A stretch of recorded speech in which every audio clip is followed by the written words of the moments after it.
Good morning, everybody. Welcome to full council this morning. Good morning to everybody in the chamber and those online, those watching the recordings. Agenda item 1 is declaration of interests. Do I have any declarations? Councillor Sims. Not as such, but I'm just saying that I have to leave to do the 11 o'clock bus, and I expect I'll have to leave to do the 12:30 bus. And also, not so much apologies from Councillor Guy. He would have loved to have attended this meeting, but he can't because he's got to work. So he's just so essentially, it's a sort of bit of a moan about having morning meetings in the summer. Okay. Well, we might still be here this evening. Time will tell. Councillor Peake. On hopes, yeah. Yeah, item number 14, I'm a director of Islands Partnership, so I'm interested in that. Okay. Councillor Legg. I have a disclosable pecuniary interest in item 17 as I'm an employee of the Arthur Community Venture. Thank you very much. Okay, I can see no further lights on. Agenda item 2 is consideration of draft minutes. We have minutes from 2 meetings, 21st of May and 29th of May, so I'll do them individually.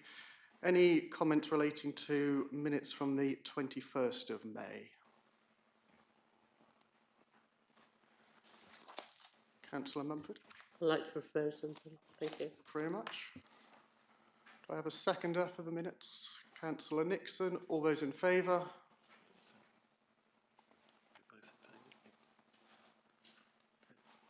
Any against? Any abstentions? Thank you very much. And the same question for the 29th of May. Any comments relating to the minutes from that meeting?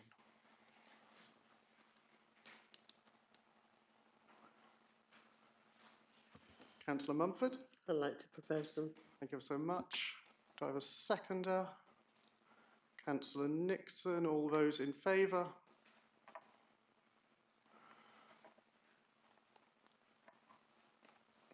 Yep. Any against? Any abstentions? Thank you very much. Chairman's announcements, I have 2. On behalf of all at the council, I'd like to send our condolences to the family of Alfie Trenier, who died earlier this week.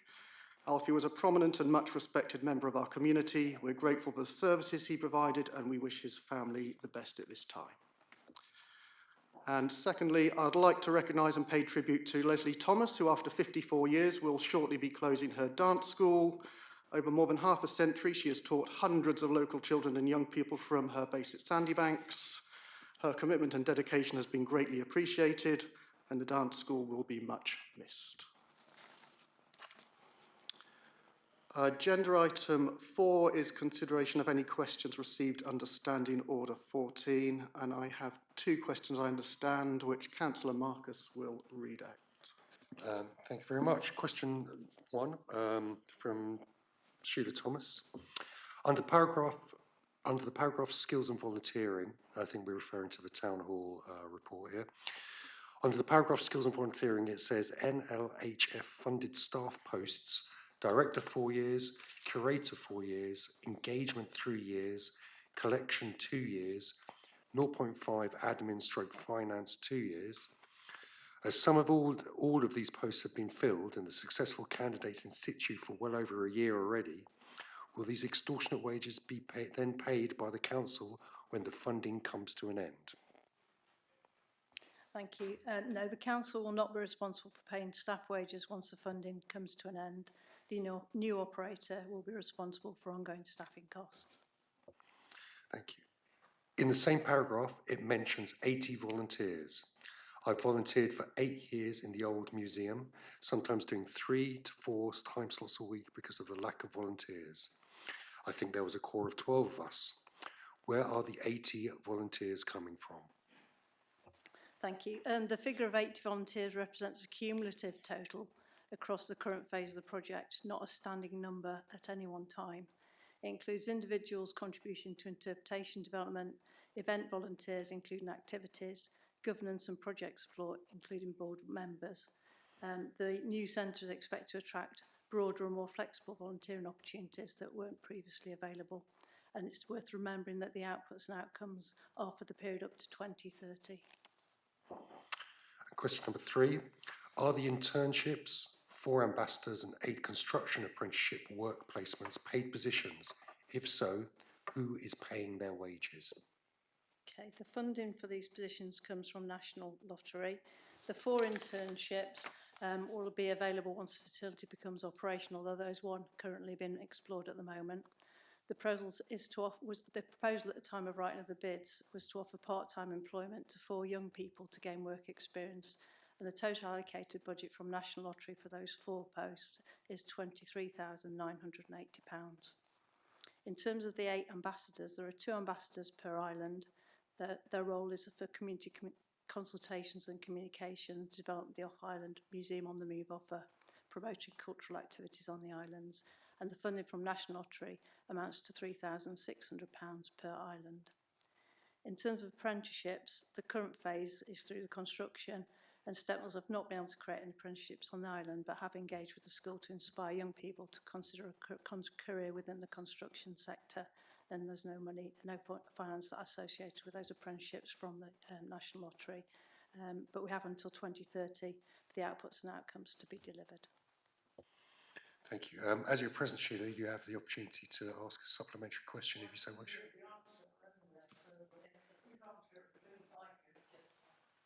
Okay.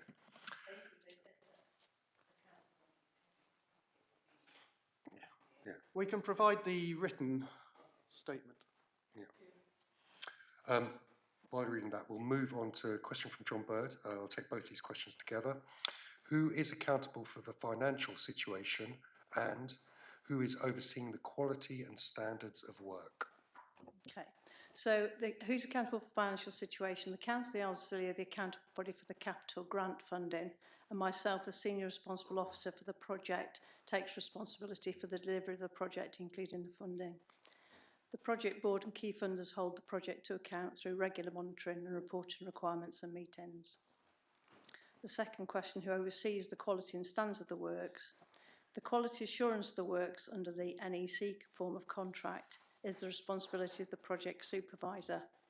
In the NEC contract, the supervisor can issue instructions to the contractor and instruct the contractor to make good any defects. The NEC project supervisor is a bit like the clerk of works, but the supervisor has a far bigger role than in the NEC contract than the clerk of works. The role is contracted out to an industry specialist with a building design background. Thank you. Thank you. Sheila, you've had time to read the statement. If you did wish to ask a supplementary question, you are more than welcome to. Okay, thank you very much. That moves us on to agenda item 5. Consider of any motions received in accordance with Standing Order 12. I don't have any. Agenda item 6, I have no draft minutes from committee that I'm aware of, and I have no urgent items. That takes us into part 1. Before inviting Lisa to speak, due to public interest in agenda item 18, entitled Town Hall Redevelopment and Project Update, I'd like to propose amendments to our running order. I propose that agenda item 11 becomes agenda item 13, agenda item 12 becomes item 11, and item 18 becomes item 12. It'll make sense when we get there. We'll then slot back into the order of the reports on the agenda. Can I have a proposer and seconder if we're in agreement with that? Councillor Legg proposing, Councillor Peacock seconding. All those in favour? Any against? Any abstentions? Okay, thank you very much. I think that allows us to now move on to agenda item 8, which is the planning application for land to the south of Parting Carn Lane, which is in your hands, Lisa. Yeah, thank you, Chair. Good morning, everyone. So this first application relates to a site at Parting Carn Farm on St Mary's. The application seeks permission for a small-scale mobile slaughter unit, which will operate from a fixed location to provide an on-island abattoir facility. The proposal is intended to support the local farming economy, improve animal welfare and reduce reliance on off-island processing, which currently presents logistical and welfare challenges. Members should note that the scale and intensity of the use are deliberately limited, Operation would be no more than once a week at its maximum, controlled by condition. Activity is therefore intermittent rather than continuous, with low levels of traffic and on-site activity. The site is a contained rural location with a history of temporary operational uses and is not highly sensitive in landscape or amenity terms, particularly given the modest scale and screening. Key impacts such as odour, waste, noise and biosecurity have been carefully assessed, and these are addressed through the odour management plan, sealed waste handling and strict operational controls, all of which can be secured by condition. Statutory consultees, including environmental health and ecology, raised no objections, subject to controls, and overall, officers conclude that the proposal represents a proportionate and policy-compliant form of rural economic infrastructure with significant benefits outweighing the limited controllable impacts. So it's a modest, tightly controlled proposal that delivers clear and economic animal welfare benefits, and officers therefore recommend it is approved. Take any questions? Councillor Blackwell. Thank you, Lisa. This is a positive development towards island sustainability, and approval will be well received by local farmers and anyone rearing livestock on the islands. As Lisa says, it is a small-scale, intermittent operation, and will have all the correct operational controls in place, including sealed containers for waste products. I would like to propose the recommendations. Councillor Legg. I'd like to second them. Any other comments? Okay, we've got a proposer and a seconder. All those in favour?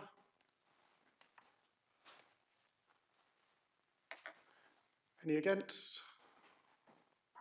Any abstentions? Okay, thank you very much. That is carried. Agenda item 9 is the St Agnes Post Office and Stores, Middletown, St Agnes. Lisa. Yeah, thank you. So this second planning application seeks permission for the demolition of the existing shop and post office on St Agnes with a retention of the granite gable, and the construction of a replacement shop, post office and workers' dwelling. So the application relates to the local shop on St Agnes. It's an important aspect of a community infrastructure. The proposal is to replace the existing building with a new shop, post office and a workers' dwelling to support the business. In principle, the local plan is very supportive of this type of development as it helps sustain essential services, supports the local economy and maintains a year-round island community. The workers' dwelling is a key part of the scheme and is considered necessary to keep the business viable on St Agnes. In terms of impacts, the design reflects the local character and materials. There is no identified heritage harm, and there are no unacceptable impacts on neighbours or access. Ecology and archaeology have both been properly addressed through surveys and conditions, so overall this is a proposal that secures a critical local facility, supports the island community and does so without significant harm. It is therefore recommended for approval. Any questions? Councillor Legg. The development of this planning application was done with consultation with the local community and input from the current tenants and previous tenants of the shop. It's a really important and important development for the sustainability of St Agnes. I'd like to propose the recommendations. Thank you very much. Councillor Grottick. Thank you, Chair. Very happy to support this, and in doing so, the sustainability of one of the off-islands. Happy to second Councillor Legg's recommendation. Thank you. Councillor Blackwell. Thank you. Again, a positive for the community, a redevelopment which will include staff accommodation. Thank you. Thank you. So I've got a proposer and a seconder. All those in favour?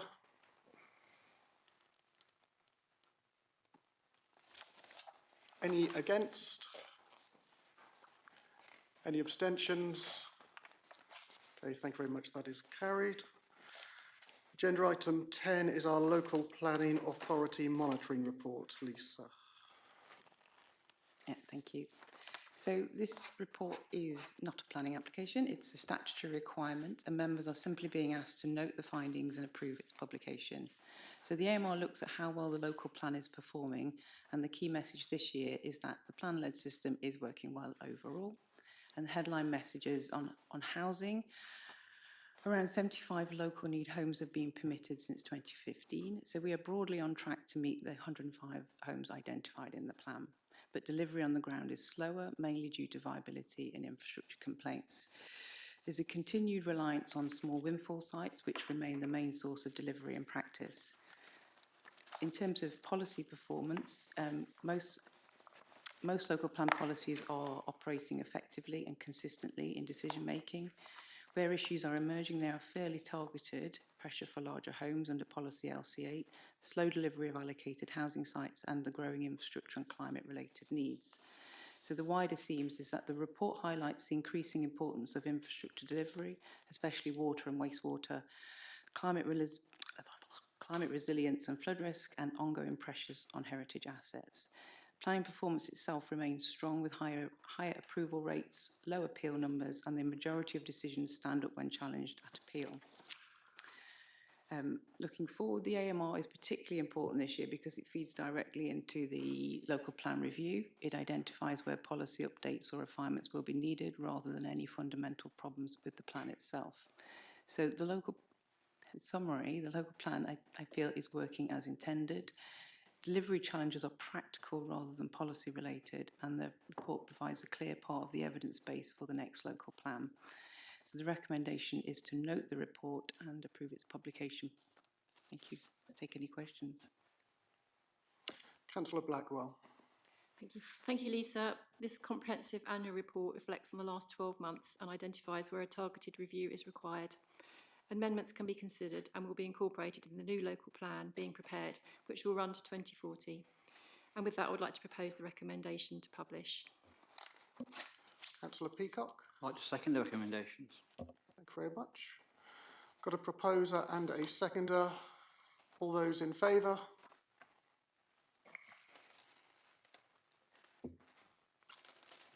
Any against? Any abstentions? Thank you very much. I think this is where we deviate slightly from our running order. We're now going to agenda item 12 on the paper, which is external audit plan, which is in the hands of the Chief Executive. Yes, thank you, Chair. I'll briefly introduce the report before handing over to our external auditors, Grant Thornton. Today, this is the report that comes on an annual basis to members and is part of the external audit process.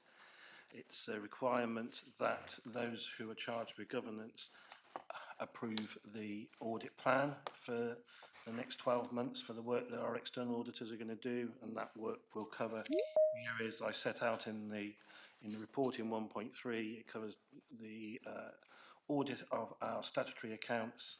It looks at value for money and ensures that our accounts are kept in a good order.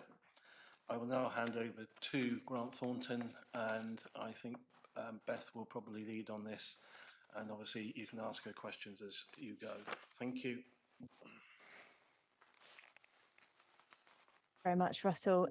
I will do a brief introduction, but then I'll pass over to my colleague Sam, who is the audit manager, to take you through some of the detail. So just by way of introduction, Sam is the new external audit manager for this year, who has taken over from David Bray, who you will know from previous years. Today, we're bringing our audit plan to you. Our audit plan is very similar compared to previous periods, and there are no significant changes that I particularly want to highlight to you. So with that, Chair, as long as you are comfortable, I will pass over to Sam for her to take you through a little bit of the detail. Thank you, Beth.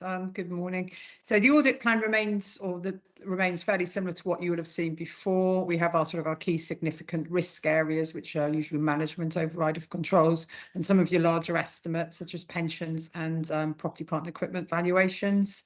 We're planning on starting our work in full at the beginning of September. The deadline for completing it is the end of November. However, we will be taking our final reports to your December committee, as agreed with officers.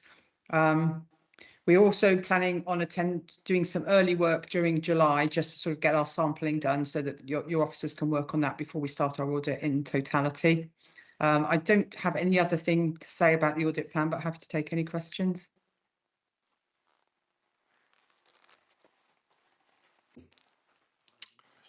Do I have any questions from anyone? Okay. Do I have a proposer and seconder for the recommendation one as part of this report? Councillor Nixon. Yeah, I'm happy to propose. Councillor Mumford. I'll second that. Okay. All those in favour?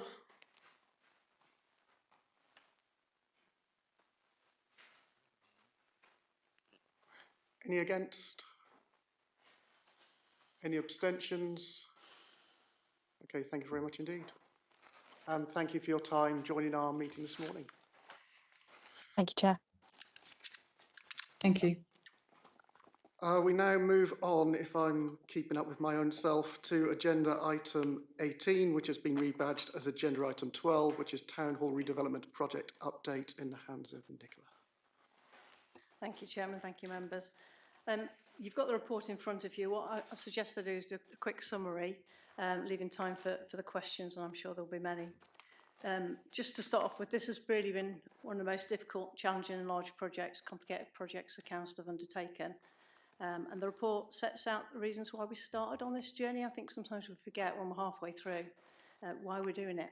And I think it's important to remember why this is an important project for this community. But also it was out of necessity at the loss of the museum, the old museum and town hall back in 2019, which seems a long time ago now. It created an opportunity for investment into community cultural infrastructure, and that's an opportunity we've been working through over these past few years. Where we are right now really are around some key challenges that we've got around both the timescale, the programme, and the costs of the project. So let's look at the programme. The enabling works, which were the sort of preparation works for the development, started back in August 2024, with the main works following on in April 25. And at that time, the target completion date was in June 2026. You'll see from the report the agreed completion date is now April 2027, some 10 months later. Associated with that time delay are, and there's some design issues, has been some cost implications that have led to increased costs on the project. When the main works contract was awarded in April 2025, the total project costs amounted to approximately £19.6 million. And you'll see from the report the now agreed forecast final account position for the project is 22.1, just over 22.1 million, leaving a deficit of 2.77 million, and that's set out in paragraph 41 of the report. I think as we go through this discussion, I think one thing you need to know about is, do we have any level of certainty of these revised programming costs moving forward? Because you'll see in the report there's been a lot of change throughout the programme. And so what we've had to do is have a look at how can we create that certainty. Throughout the project, there have been ongoing negotiations, but what we've looked at recently is how do we get that certainty on both sides, because both the developer, the contractor, and ourselves,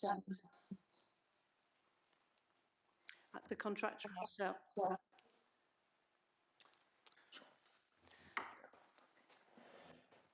We're getting a bit of feedback, I think, from your tablet. Just waiting, just hold on a second. Yeah, thank you. So what we're looking at is how we get certainty on the project. So both the contractors, Stepnells, and ourselves need the certainty, because the project can't keep slipping and the costs can't keep rising. So how do we get that certainty?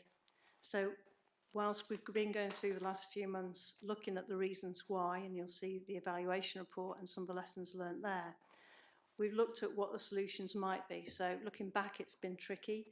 How do we solve those barriers, those problems as we move forward?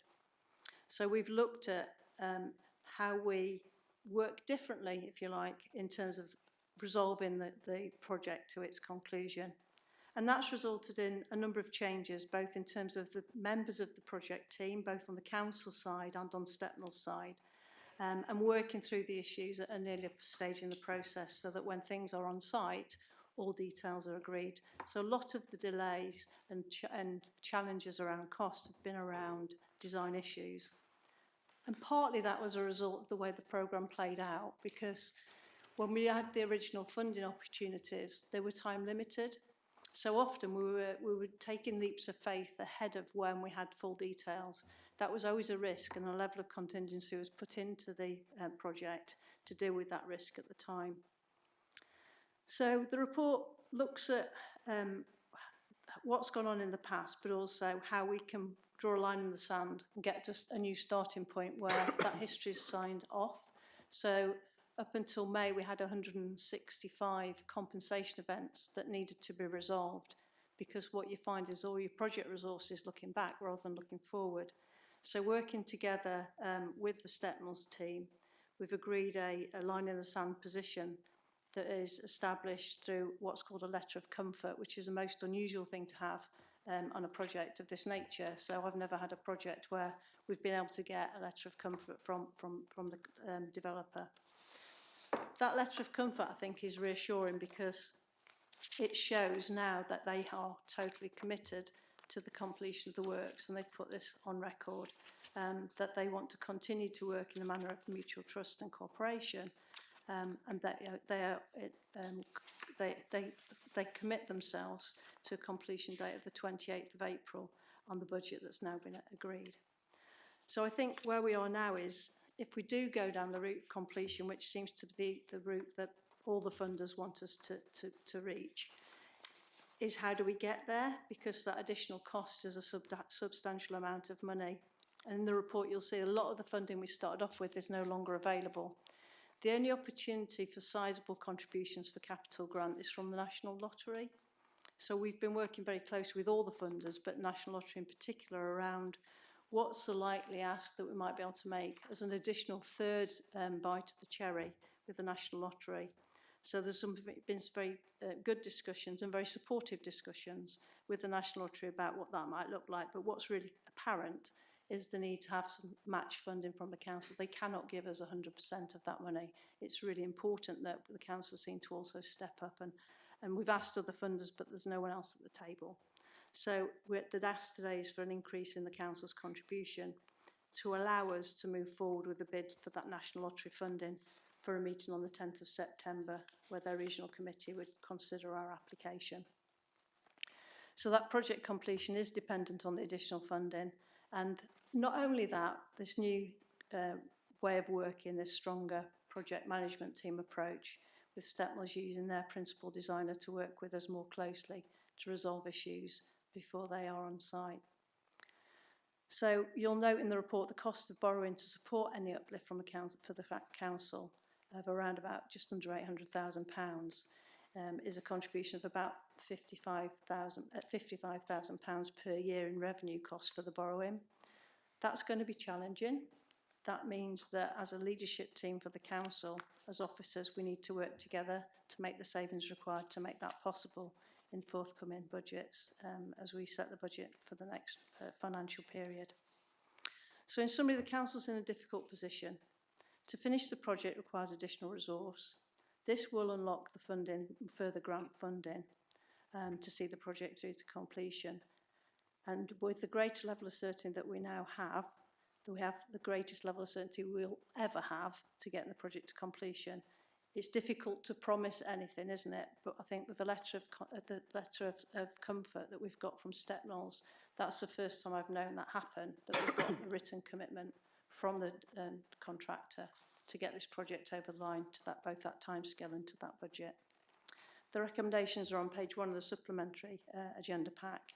To note the report, to delegate authority to make additional grant applications and to make an uplift in the council's contribution to the project by just over £794,000. Thank you, Chairman. Councillor Dean.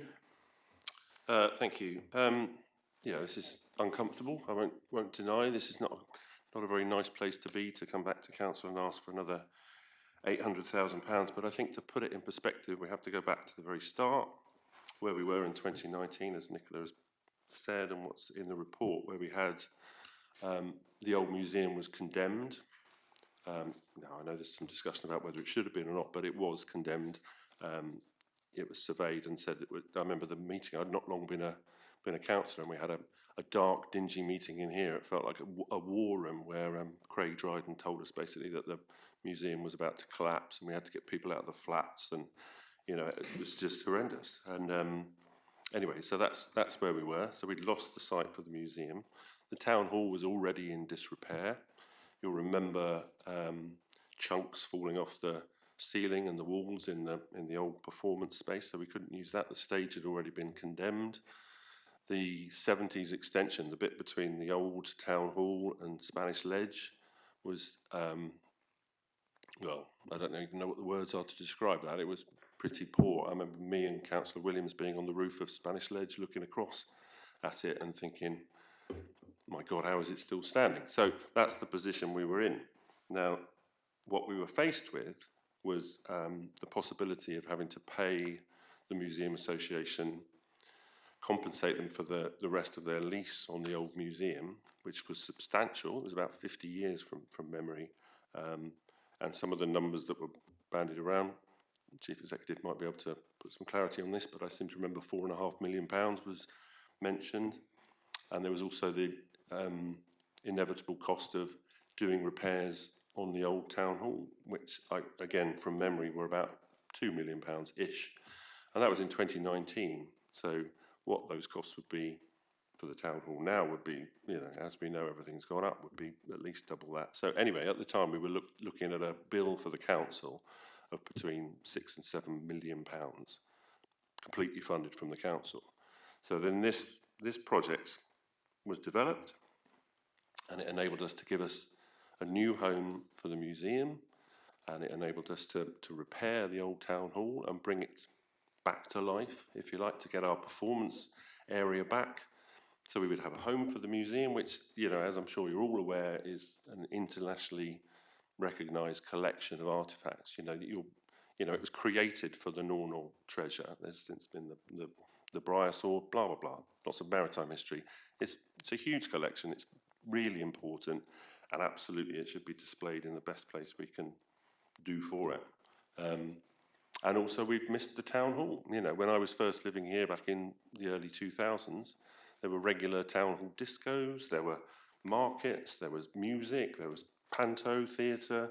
I even remember the four-deck sail back in the day, you know, which was a big highlight of the summer. And we've missed that, and we haven't got a community space. So anyway, you know all this.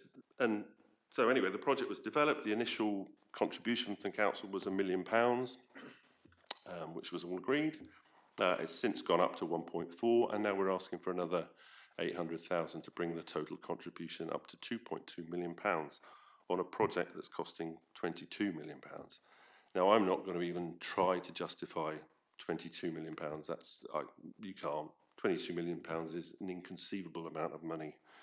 But what I can, I think, justify is the 2.2 million pound that the council is contributing, because that 2.2 million pounds is an awful lot less than the 6 or 7 million pounds that we were facing back in 2019. So I'll stop there. I've got a few other things to say as well, but I'll stop there and let other people speak for a while. Thank you. Councillor Mumford, did you want to come in at that point? Thank you, Chairman. Yes, I agree with what Councillor Dean has just said, and it's good to have the history of it.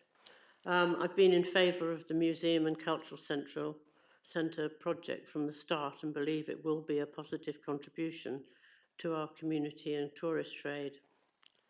We are now being asked to approve the borrowing of 800,000, near enough, for the project to continue.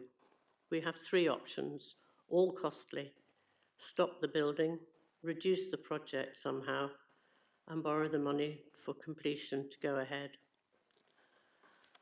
I feel there is only one option to vote for, and that is to approve the loan. But I want to have some assurance that there will be no more asking councillors to approve any more loans. I don't know whether you can give me that. Listed in the paper are lessons learnt, which are significant. I'm not going to read them all out, as everyone will have read them. In this paper it says that the project will be finished by April 27, but I believe planning permission has gone in, is being sought to extend the permission for the site offices for another 2 to 3 years. I would like an answer for that one in a minute. Thank you. As councillors, we have to answer to our community, which I've had to do during this last week. I can see no other option than to approve the recommendations, but it is a hard decision for us all. We cannot leave it as it is every option is costly, but I think this is the least costly. So it is with a heavy heart I propose the recommendations. Nicola, did you wish to respond to the inquiry? Yeah, I think the main question there was around, can we guarantee 110% that there's no further ask to the council? I think I'll probably get to 99%, but I can't get to 100 because, as I explained earlier, we've got a level of commitment now from Stepnel's. We've got a level of contingency that's been calculated against the risks left and the tasks left within the programme. So I think we're as certain as we can be, but I can't put my hand on my heart and say give you 110% because I don't know what's going to happen tomorrow. I don't know if there's going to be an earthquake tomorrow, whatever. All these things can happen, can't they? But they're unlikely. And I think in terms of risk management, we're at the highest level of risk management now. So it's as certain as we can be.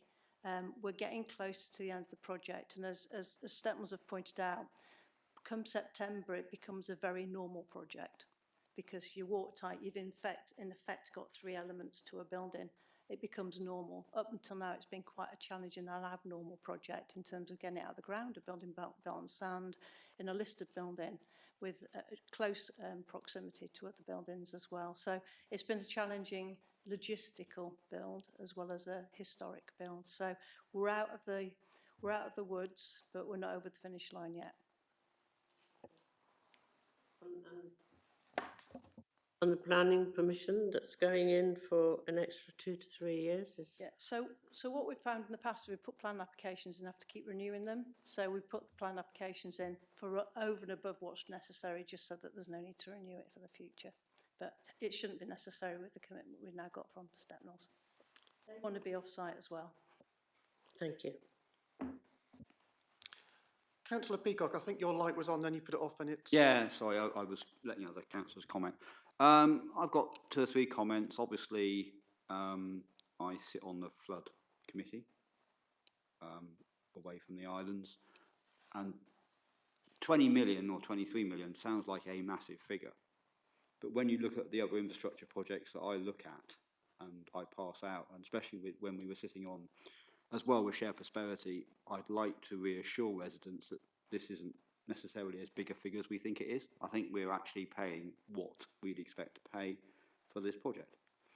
Yes, there's been some growth to the project, which, you know, we've had a Storm Goretti, which was a once in a 50-year event. We know that because all the trees blew down. That would have added costs. I reading the report, there's these adjustments that the Stepnels make to the original project as they find things. You know, as Nicola was saying, you're building on sand, so you're literally there are going to be things that come up with an old historic building, and they will increase costs. So I think it's really unfortunate where we are. I'm not surprised at the magnitude of the costs. It's in line with what I've seen on the mainland when I've been dealing with the projects. I would also say that I think the biggest risk that I'm concerned about is clawback from both Share Prosperity Fund and the other funders if we don't go ahead. So I think, much as the other councillors said around the table, we're in a really hard place, between a rock and a hard place. I can't see any option other than to proceed. And, you know, it's good that Stepnels are coming to the table, and their letter of intent is, I think, is fairly unusual, and it's good that they're taking the project seriously. Just by way of comparison to what's happening on the mainland, one of the things we did ask of both National Lottery and Arts Council in their wider experience of projects, what's happening, what's that landscape looking like around the country? Are we unusual here to see a project overrunning and then going over cost? And they said absolutely not. This is absolutely typical. Whilst it's difficult for us to understand and accept, this is their experience all the time. So whilst that's not reassuring about the sector, it was reassuring to me in so much as we aren't any different to other mainland projects. They are also experiencing problems. So that's why National Lottery was supportive of a further grant bid, because they were almost expecting it. Thank you. I can see your hand up virtually, Councillor Francis. Councillor Blackwell was first, then I'll bring you in, Robert, and then I think it's Councillor Nixon. So Councillor Blackwell first. Thank you, Chairman, for acknowledging the public interest in this matter and for moving it up our agenda today. So some important points from the report to note. The National Lottery application may not succeed. We have no guarantees that this is the last request for money. A letter of comfort is nice, but contains no contractual commitment. Clawbacks may or may not happen if works are reduced or stopped. We still have no cost certainty from Stepnel's. It appears we rushed into contract without knowing the price just to get it underway. We could still have more early warning notices leading to further compensation events.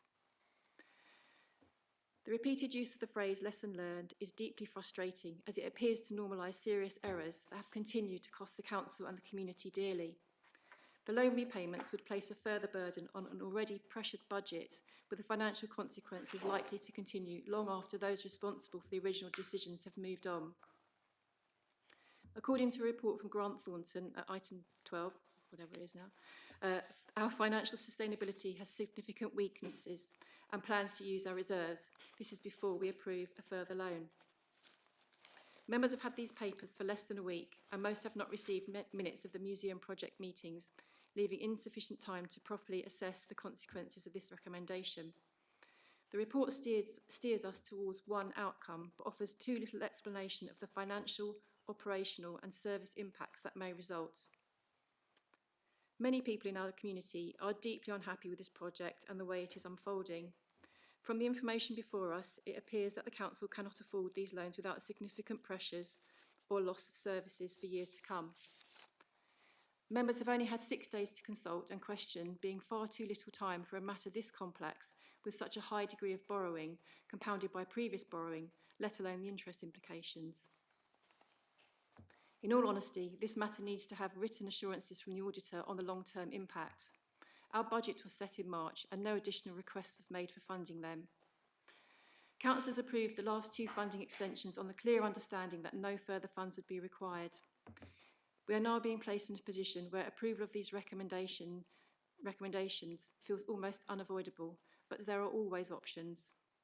Members should not feel pressured into agreeing this today. With funds still available to keep works progressing, further time should be taken to examine all options in detail, including obtaining written advice from the auditors on the long-term implications of additional borrowing, alongside the costs of the Morwell roof, ongoing park house commitments, and any further funding that may be required for the new hub. So regarding the borrowing, page 24, paragraph 131 states we need to borrow a further £794,000. From 2027-28, this repayment would be in the region of £56,000 a year, so we are looking at further debt on top of the £1.2 million loan taken out earlier this year. Paragraph 131 goes on to say, and I quote, "Savings in other service areas will need to be achieved to fund these borrowing costs. The corporate leadership team is working together to identify the savings required to maintain a balanced budget for future years. We were informed that no further cuts were possible without losing services, which led us to agreeing the previous loan." Paragraph 143 states, "The borrowing costs would reduce gradually over a long period." Please can you state concisely how long a long period is going to be, and what services are potentially going to be cut in future years to pay back the loan and interest? Russell. Okay, so I'll do with a few things of clarification there. You said the National Lottery application might not succeed. That's correct, but we have been invited to make the application and they are determined to see the project over the line. So we can't second guess the decision of their committee meeting, but it's unusual to be invited to make an application with no hope of success. In terms of the letter of comfort, no, it isn't a contractual obligation. The contract remains. It's the NEC contract. They are contracted to provide the project within the timescales and the budget set out in that contract and the compensation events that result. The letter of comfort sits alongside that as an additionality that I've not known before in a project. So it was to give some commitment, some further commitment from Stepnel's to show up at director level. They have eyes on this and are keen to ensure that the budget and the programme are adhered to.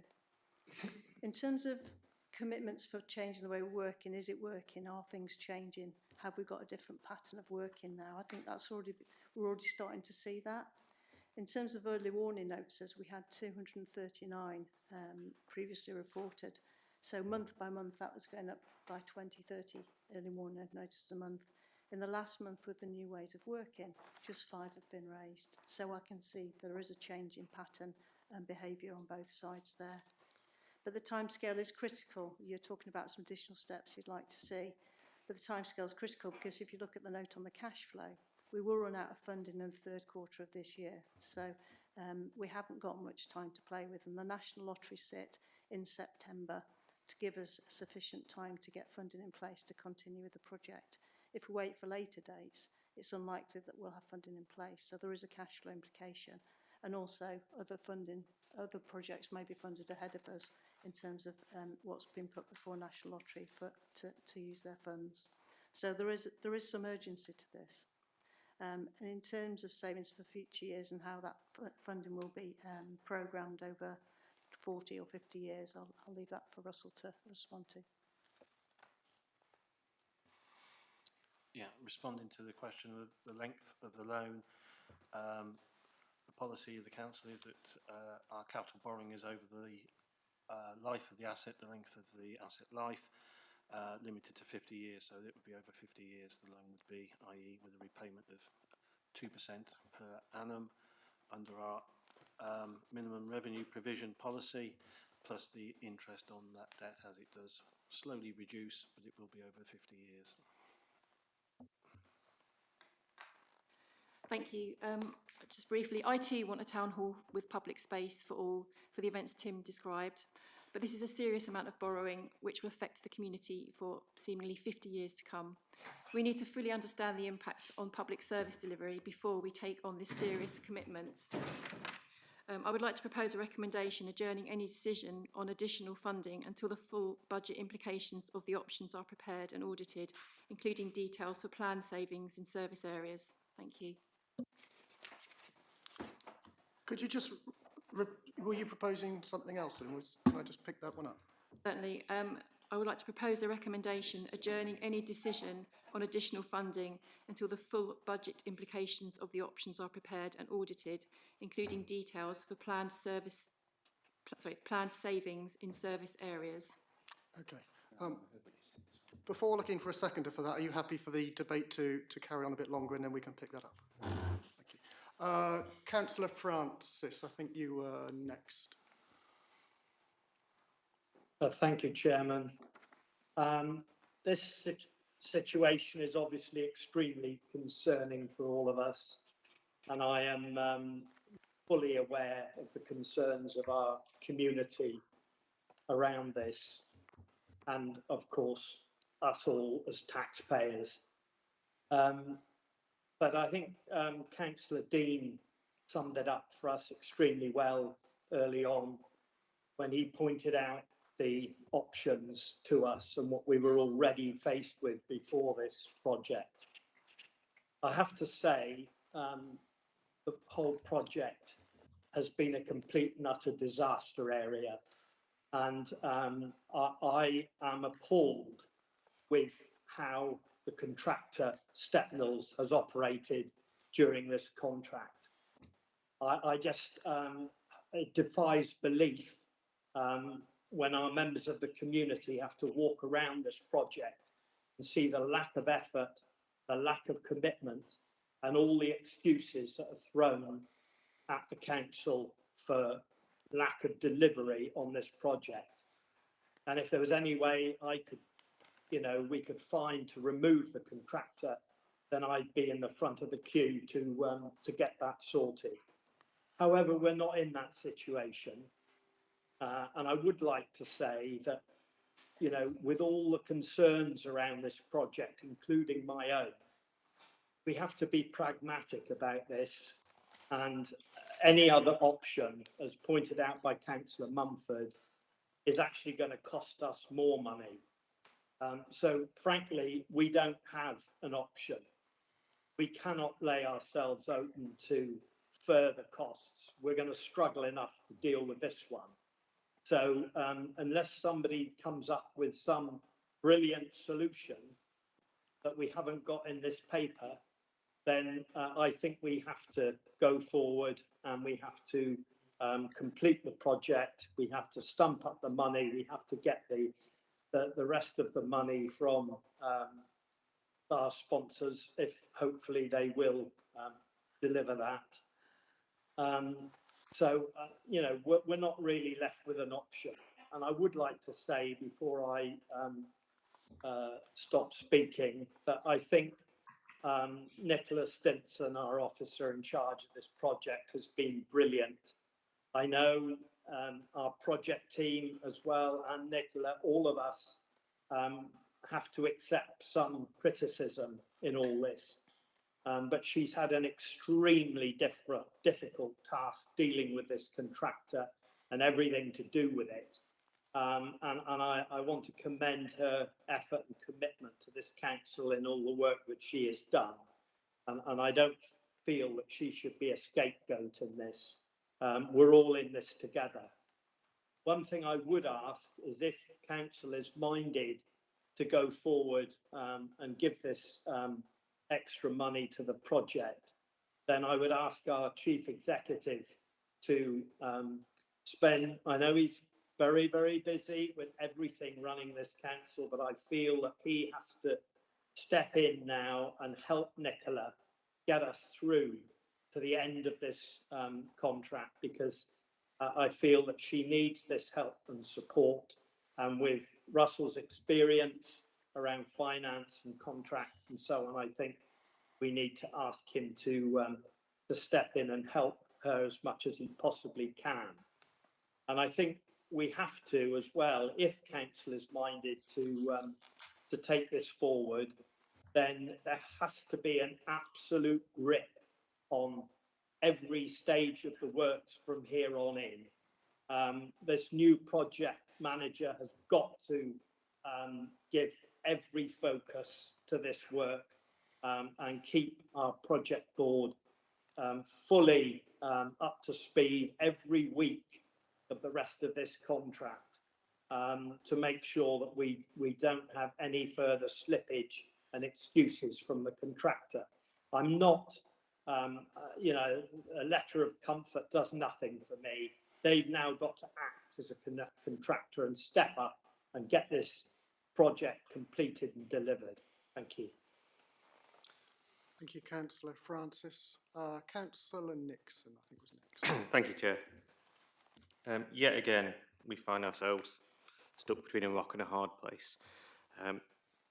Thoroughly disappointed, grieved with the contractor and their behaviour through this project. And also, I've been approached by a member of the public this week who raised lessons learned, and where we have in the report, interviewees stress that projects delivered in remote island context require additional planning, time, coordination, etc. I'd just like to clarify that it wasn't a surprise to the council that projects like this on our remote islands take extra efforts.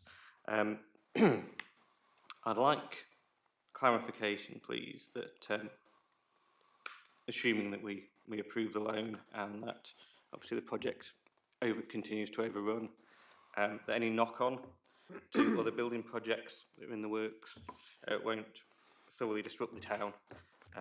Think about the South West Water works and the Porth Cressa works that are due to come in. Because obviously having the extended loss of the car park and that corner of Hugh Town will impact if we then have to shut other roads and disrupt things further. What I'd also like to add 2 recommendations, please.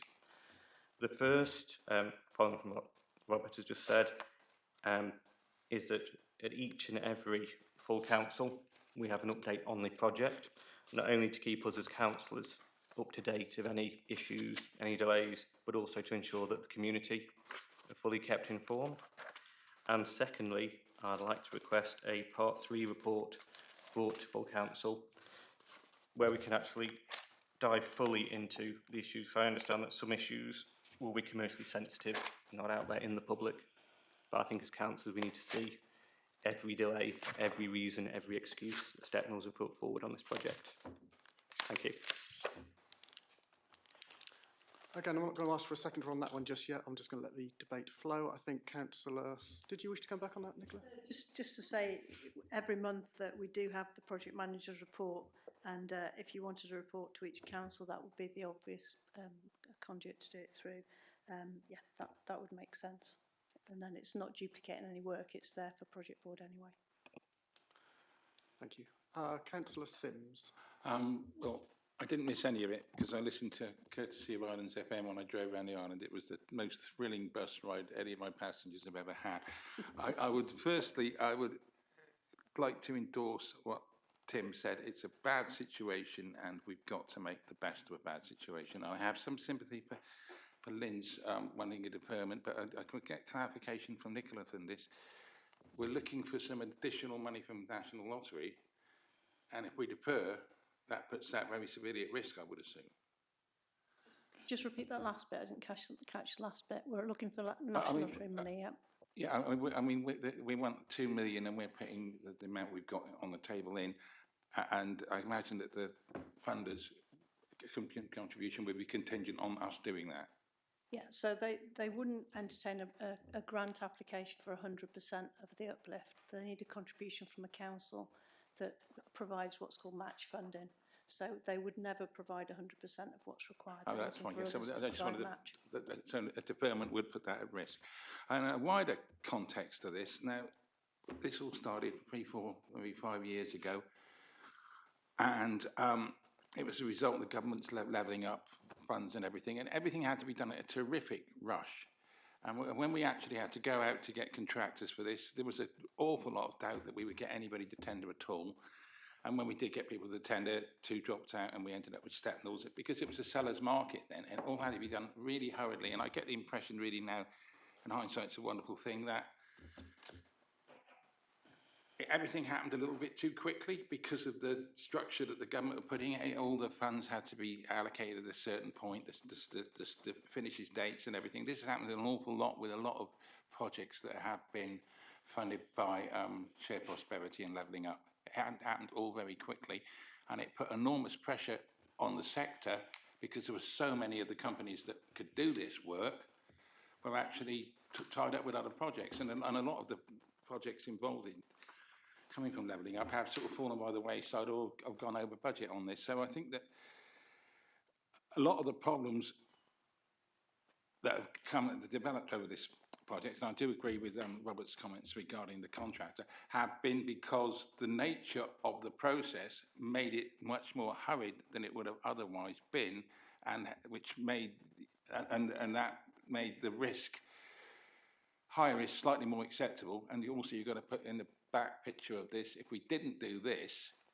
then the risk to the council of having a town hall which is eventually going to fall down because we couldn't afford it, and a museum on our backs because we couldn't afford to give them something else, was a much higher risk than this project not going properly. So I basically support the motion that we seek the additional funding. And again, like everybody else, I'm quite regretful. Thank you. Did you wish to come in? I saw your finger. Okay. Yeah, I was just going to respond in addition to what Nicola said about not only the 100% funding from National Lottery, but the timescales to get a bid in to National Lottery to get into their next quarterly process that they run is, I believe, the 30th of June. So if we miss that, then we miss the next quarterly run, which I think will have announcements during September with their board meetings. So if we miss this, we'll be much later in the process as well. And yeah, we will have run out of cash flow for the project, but we will sort of be going further uncertainty into the project with no funding solution. So even a short deferment would prejudice. Thank you. I'm going to bring Councillor White in and then potentially concluding remarks from Councillor Dean. Thank you, Chair, and thank you, Nicola, for the report. It's a very detailed sort of summary of where we are now and how we got here. Other members have already made the points that I was thinking about, so I'm not going to repeat those because we're running long enough as we are. But I do have a question regarding the fact that it just sort of seems to be accepted that projects on the islands run over time, they run over budget. We know this. So moving forward, shouldn't we factor that in when we put projects out to tender? So if we know that projects on the islands go on average X amount over time, X amount over budget, shouldn't we ask them to include that in their pricing? So price up if things go according to plan and price up if things go over, so we know where we stand. Because realistically, things are going to take longer. We are going to have freight disruption. We are going to have weather issues. So things almost never go to plan, and we should probably include that in our tendering, I would have thought. Yeah, so we do try to do that. It's a difficult art. So we get expertise looking at what that complexity of the project is. And so what happens is developers put in a risk allowance within their tender price, and also we add in contingency within the project. Now, if you go back over the old reports, the level of contingency looked appropriate. The expertise we got with the people who talked around the country, around it, who give grants out, it looked the right level, but who knew what was to happen? And it wasn't enough. So I think you're right, we need to make sure we've got enough contingency to finish this one, but also moving forward, use that in terms of the risk allowance for the developer, but also the contingency level within projects moving forward. So it's a very good point. Thank you. But before bringing members in, Leah, I can see your light is on. Don't know if you wish to speak now or... Thanks, Chair. I'll come in once everybody's finished the debate. It was just to summarise where we are in terms of recommendations and amendments, and I just wanted to come in on one of Councillor Nixon's proposed amendments, but I'll come in at the end of the debate. Thank you. Okay, I'll bring you on after Councillor Dean. I think you were before Councillor Blackwell. Thank you.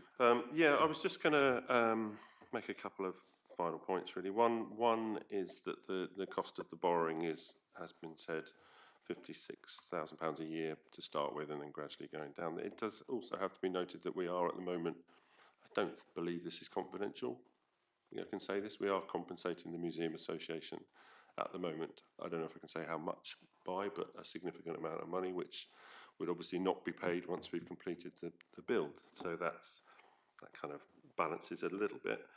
The other thing I just wanted to say is, obviously, we've all been thinking about this for, well, everyone for a week and me for probably a lot longer as I chair the project board. And I was speaking to someone on the mainland who's got nothing to do with the Isles of Scilly and just kind of saying where we were and the issues we were facing. And in the course of the conversation, obviously said that we got £20 million invested in this project, and then went on to say that we just, on the islands, just had another project that was, originally for £20 million. That's gone significantly over budget as well, and a year behind schedule as well, the hospital and the care home. And we also had the sea defences invested in. We're potentially going to get 27 new houses built by Live West, the Dutch are building houses, blah, blah, blah. And he said to me, so how many people live there? And I said, oh, just over 2,000. He went, blimey, you've had all that external money come into your little community. How the hell do you do that? So I'll just leave that thought with you for all the negativity in the room. And I totally get it. We shouldn't be putting any more money into this project, but we are where we are. But when you step back and look at Scilly from a distance and see how much money we, along with our partners, have attracted in, it's pretty impressive, really. So I'll leave that thought with you there. Thank you. Councillor Black. Oh, I will just, sorry, briefly, before Lynn comes in, I'll propose the original recommendations.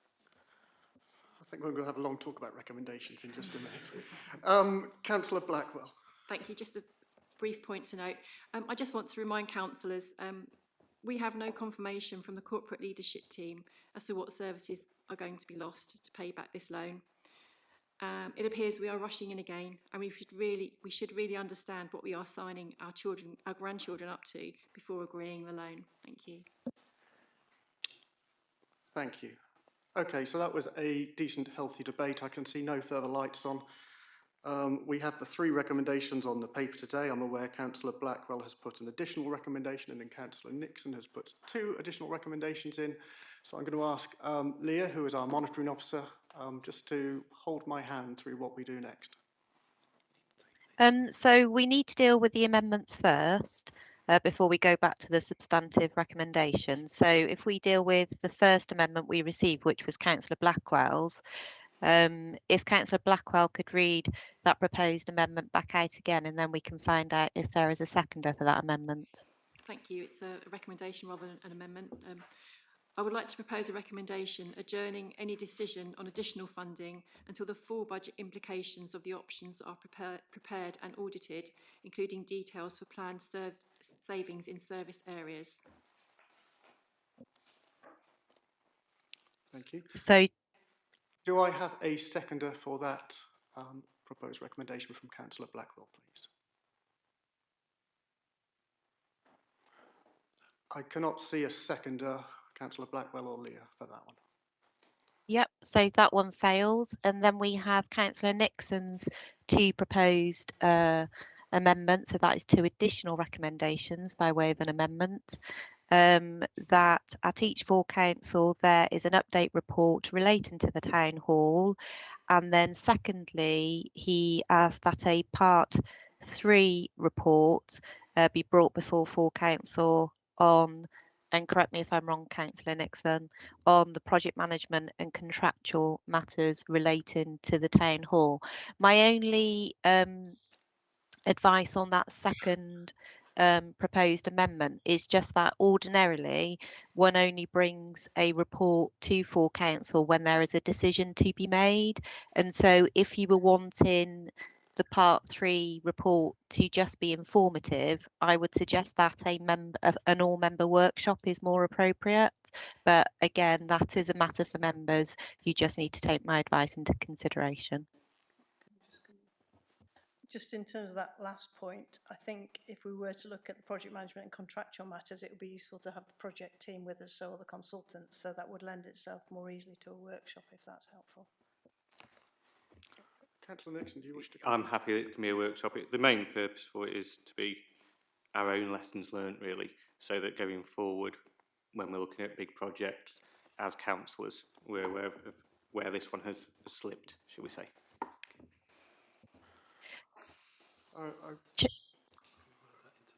Sorry, Chair. I've got some lights on. I don't know if you wish to respond. I've got Councillor Peacock and Councillor Sims put their lights on in the room. Go ahead, John. I was going to propose both amendments that Councillor Nixon made with the proviso that the second one is a workshop, not a part 2 report. Okay. Do you mean second, Councillor Peacock? Second, sorry. Thank you. Councillor Sims, did you wish to add anything? Yeah, I get why a workshop's possibly preferable, but you have a workshop and it just goes up in smoke. There's nothing after it.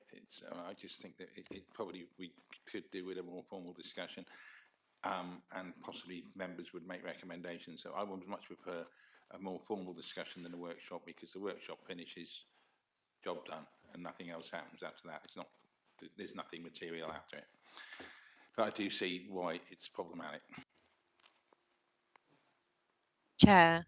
Yes. Am I able to come in? So, in terms of Councillor Nixon's proposed amendments, he's proposed them. Councillor Peacock has seconded. We've heard Councillor Sims. I don't know if anybody else wants to come in, but if they don't, I would propose that the amendment is voted on. Okay. So we've got a proposal for Councillor Nixon. Councillor Peacock was seconding. And just to comment on what Councillor Sims said, would that not be normally dealt with by scrutiny? The points he's raised? That's a... Let's pick that one up. This has got to come to scrutiny at some point anyway. I mean, I think that's inevitable. So, yeah, perhaps do it on that basis, but it could well be too far down the road. But here, I mean, go ahead, Leah. Members could have a workshop where you can have that open discussion to decide whether you want to work programme something onto scrutiny, either pre or post decision scrutiny onto the work programme, and or bring a part 3 report to full council.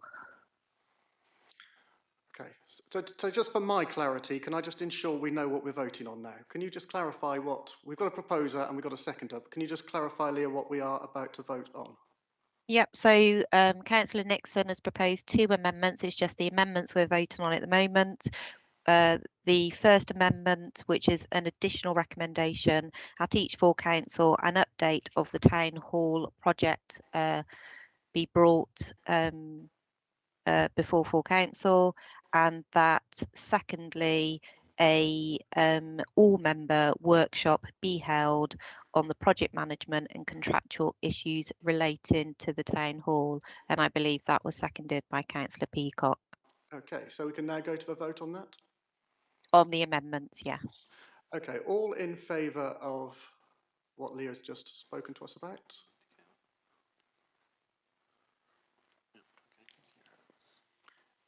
Any against? Any abstentions? So that was carried unanimously. So now we go to the 3 substantive recommendations in the report with the addition of Councillor Nixon's 2 further recommendations. So we need a proposer and a seconder for the 3 recommendations that are in the report and the additional 2 recommendations just voted through on Councillor Nixon's proposal. Leah, I can see Councillor Blackwell wishing to communicate with me, so I'm just going to bring her in at this point. Thank you. Could we take them individually for 1, 2 and 3? Not all of them individually, because I think 2 and 3 sit together. I don't think you can have 2 without 3. Okay, that's fine. Thank you. But just, yeah, if we can do 1 and then 2 and 3. Okay. Yeah, and then 4 and 5. Vote on recommendation 1 next, and need a proposer and seconder. Well, I'll propose all of them, including the new recommendations. I'm happy to second. And then we can vote on them individually, I think. Is that right? So Councillor Dean has indicated he'd like to propose. Councillor Sims has indicated he'd like to second. It would be easier if we just did them individually. Yes. I think that will get confusing. Okay, so recommendation 1, is that right, Leah? We're voting on recommendation. Yeah. Okay, so recommendation 1, Councillor Dean proposing, Councillor Sims seconding. All those in favour?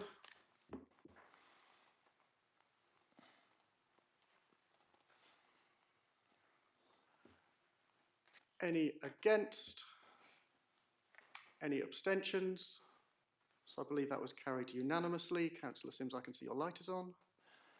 Yes, I have just a question before we move away from the topic. Just on, could we have an update on the situation with the lease being of the old museum?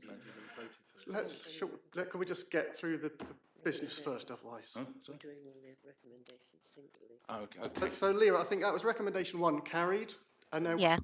we're now Recommendations 2 and 3 together now. fine. So do I have a proposer for recommendations 2 and 3? I think Councillor Dean proposed. I'm happy to second it. Councillor White is seconding. All those in favour?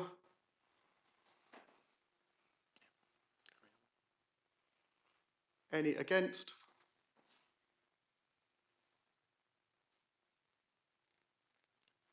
Any abstentions? Okay. So now we've got the additional recommendations, Leah, we need to vote on. Yeah, the additional recommendations 4 and 5 was the 2 recommendations of Councillor Nixon at each full council, an update of the town hall be brought by way of a report, and that an all-member workshop on the project management and contractual issues be held. Thank you. I do have a proposer. Councillor Dean, seconded Councillor Nixon. All those in favour? Any against? Any abstentions? So I think they were carried unanimously. Does that conclude that Town Hall redevelopment project update paper, Leah? Yes, in as far as I'm concerned, I don't know if Nicola or Russell have any outstanding matters, but it concludes it from my perspective. Okay, thank you very much. And I just wanted to ask the additional question before we move away completely, just any update on when the Museum Association will transfer the lease back of the old museum back to the council? So the lease situation is imminent. We've got final agreement on by both sides on both the lease for the new town hall and the surrender of the lease for the museum. So that just finally needs to be checked off by National Lottery, and once that's done, they're ready for signature. So some good news at the end of all this then. Thank you. Okay, thank you very much. So that concludes the discussion on Town Hall and associated discussions. How are we for, we've been going a while now. I'm going to have to go to the loo at some point this morning. Are we okay for to go a bit longer before? Fine. Okay, so I think in the revised running order, we now slip back to what was formerly agenda item 11, now agenda item 13, which is draft annual government statement, which I think is in the hands of you, Leah. It is, Chair. So I was just about to say good morning, but we're now afternoon. Good afternoon, members. So I bring to you the report on the draft annual governance statement. So this is something that comes to full council twice every year, once in draft form, and then again in final form as part of the statement of accounts. So the council is required to prepare an annual governance statement in accordance with the Account and Audit Regulations 2015. And as I say, it does form part of the council statement of accounts, and it is a document that is externally audited by our external auditors, and it is one of the council's internal control mechanisms. So effectively what the annual governance statement is a self-assessment against the SIP for Solace principles of delivering good governance in local governance. This year, the SIP for Solace guidance was updated last year, in May. So this year, what I've done is I've updated the draft annual governance statement to reflect that. So the SIP for Solace guidance recommended that instead of included in the annual governance statement, the key governance structures, processes and cultures, that is sat in a separate code of governance, so that the annual governance statement itself can concentrate on the self-assessment in that financial year of what the council's done well, what the council needs to work towards doing better. So this year what I've done is I've got a code of governance which sets out the council's key governance structures, processes and cultures, and then the draft annual governance statement focuses more on what we've done during the financial year 2025-26 in terms of governance. It highlights matters that we need to work on going forwards in 26-27. So if you look at the annual governance statement, I've set those matters out in bold text throughout the document. And then it's also a legal requirement that we set out anything that is considered to be a significant governance issue. So members will see that last year in 24-25, we highlighted the issue of governance, of keeping all our policies up to date, being a significant governance issue. That has been carried forward in this year for further work into 26-27. I hope members will see that a lot of work and progress has been made towards that. So during 25-26, I've set out there in the last table of the annual governance statement all of those policies and procedures that have been updated, and there are a number of those, but there are still some to do, and I highlight some of those. One is the employee code of conduct. We need to update our freedom of information and data protection procedures. And the action I've outlined in bold as well throughout the annual governance statement aligns with what internal audit have said in terms of their internal audit of the council, and it also aligns with the external audit and what external auditors have said as well. So happy to take any questions. Thank you very much. Councillor Sims. Well, I'm happy to propose the recommendations. We did go through this in scrutiny, and there's just one question. There seems to be quite a lot to do, well, bits and bobs to do rather, and we still have the vacancy in Democratic and Corporate. Is that anywhere near being filled? So we discussed this at governance. You're right, Councillor Sims. That was raised at governance. My understanding was that has been advertised twice but not appointed to. I know Russell's in the room. I don't know if he can provide an update in terms of where we are in terms of advertising that post again, but it has been actively advertised before, but it's just not been appointed to. Yeah, we are reviewing the role again, and we'll be imminently going back out for a third attempt to recruit. Hopefully this time we may be successful, but I can't guarantee that. But Well, thank you. The we reason can I'm only go asking through is- the process. The reason I'm asking, because obviously it would expedite the process if there was somebody in post to trundle it along. Okay, any further comments, questions? So, do we have a proposer and seconder for this? Proposed by Councillor Sims, seconded Councillor Nixon. All those in favour?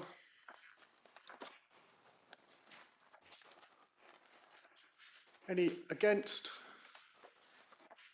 Any abstentions? Okay, thank you very much. That's carried. Thank you. Thank you, Leah. So I think we now revert back to the original running order, which takes us to the previous agenda item 13, now 14, fourth quarter 25-26 financial performance report. Thank you, Chair. I'll quickly take you through the key points of this report today. It's obviously a backward-looking report, looking at our financial performance as at the end of the last financial year, i.e. the 31st of March 2026. You'll recall that in quarter 3 we were forecasting a significant overspend in the region of £1.2 million. We have come in with an outturn slightly under that. I can't really pretend that that's good news, though. It's better than being further overspent than we had originally predicted. So coming in under that is a better position than it could have been, but it's still not good news. It's a significant overspend. We have obviously been able to fund that not from reserves, but primarily from the exceptional financial support that we applied for in February, and that ensures that we can at least maintain a reasonable usable amount of general fund reserve still to help ensure the sustainability of the council going forward on a financial perspective. You'll see set out there that the key areas of adults and children's pretty much didn't get much better. They're not the reason why the overspend was slightly less. There's still a significant pressure through those two large services, and we've gone through that in fine detail over the last 6 months in both the budget monitoring report and the budget setting report, so I don't need to repeat the reasons why, but we know that obviously a big chunk of it is down to the level of agency staff in running Park House and reduced ability to recover some income at the moment. Both of those we're trying to address the best we can going forward, and obviously the Q1 report in the new year will have a full monitoring report against the savings plans that you agreed in March, and we can see how we actually are developing going forward in meeting savings against those key services. Some of the other services changed slightly going through. Waste and fire was slightly more overspent than we anticipated, mainly due to some changes in staffing and the way that we have to pay for retained firefighters, but also because we recruited some additional firefighters and there's a significant upfront cost of training them when we recruit them.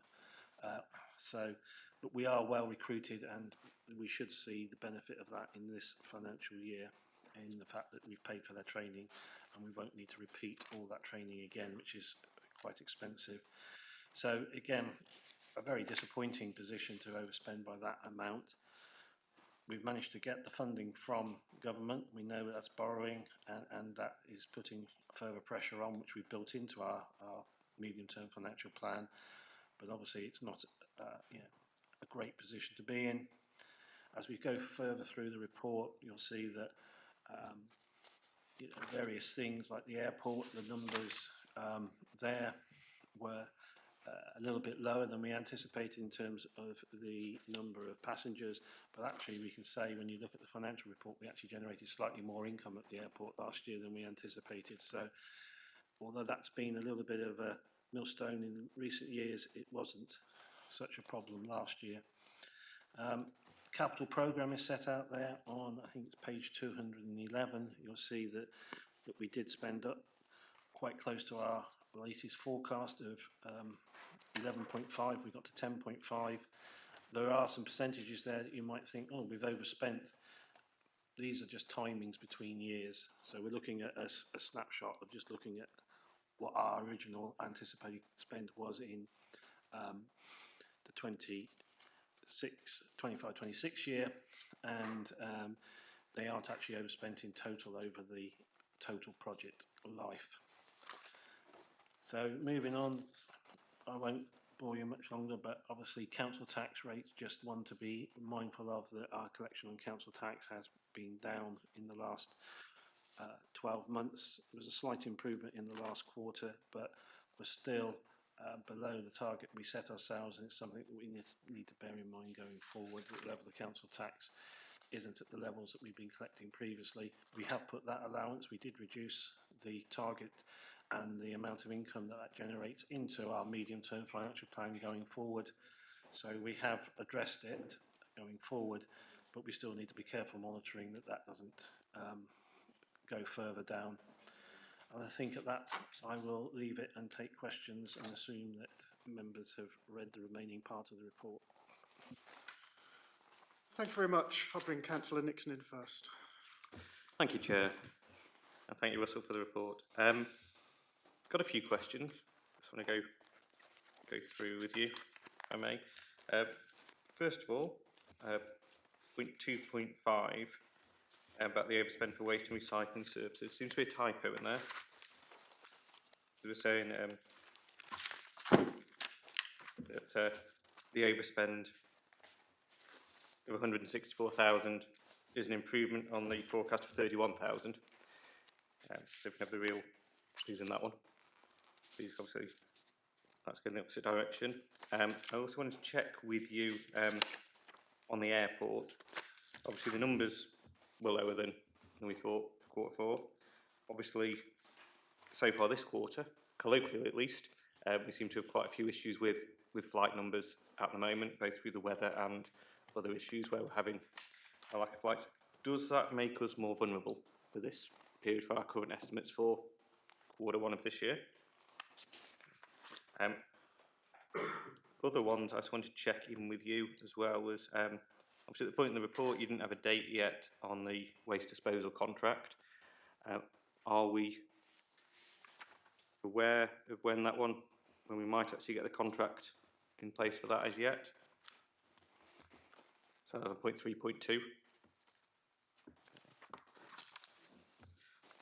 And then I also just wanted to check with you as well, for the housing rent, 9.2, you've noted continued serious issue with our collections, and ongoing action to address the backlog is necessary as a matter of urgency. Just wanted to check what steps were being taken on that one. And then one last one just to throw at you before I let you actually answer any of these. Where we've got the delayed payments to our local SMEs, you've noted that obviously we need some more training for staff to bring that in, but having said that, we've been behind almost every month for a year now on those. So are we saying is just a training issue, or is there actually a process issue that needs to be addressed on that?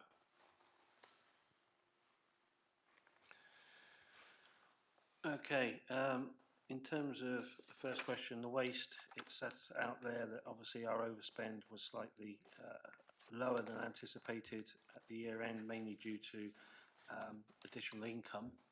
So our income forecast, our actual income was a better position than our forecast. So yeah, that's what brought down the net overspend that was forecast. The airport, you quite rightly pick out that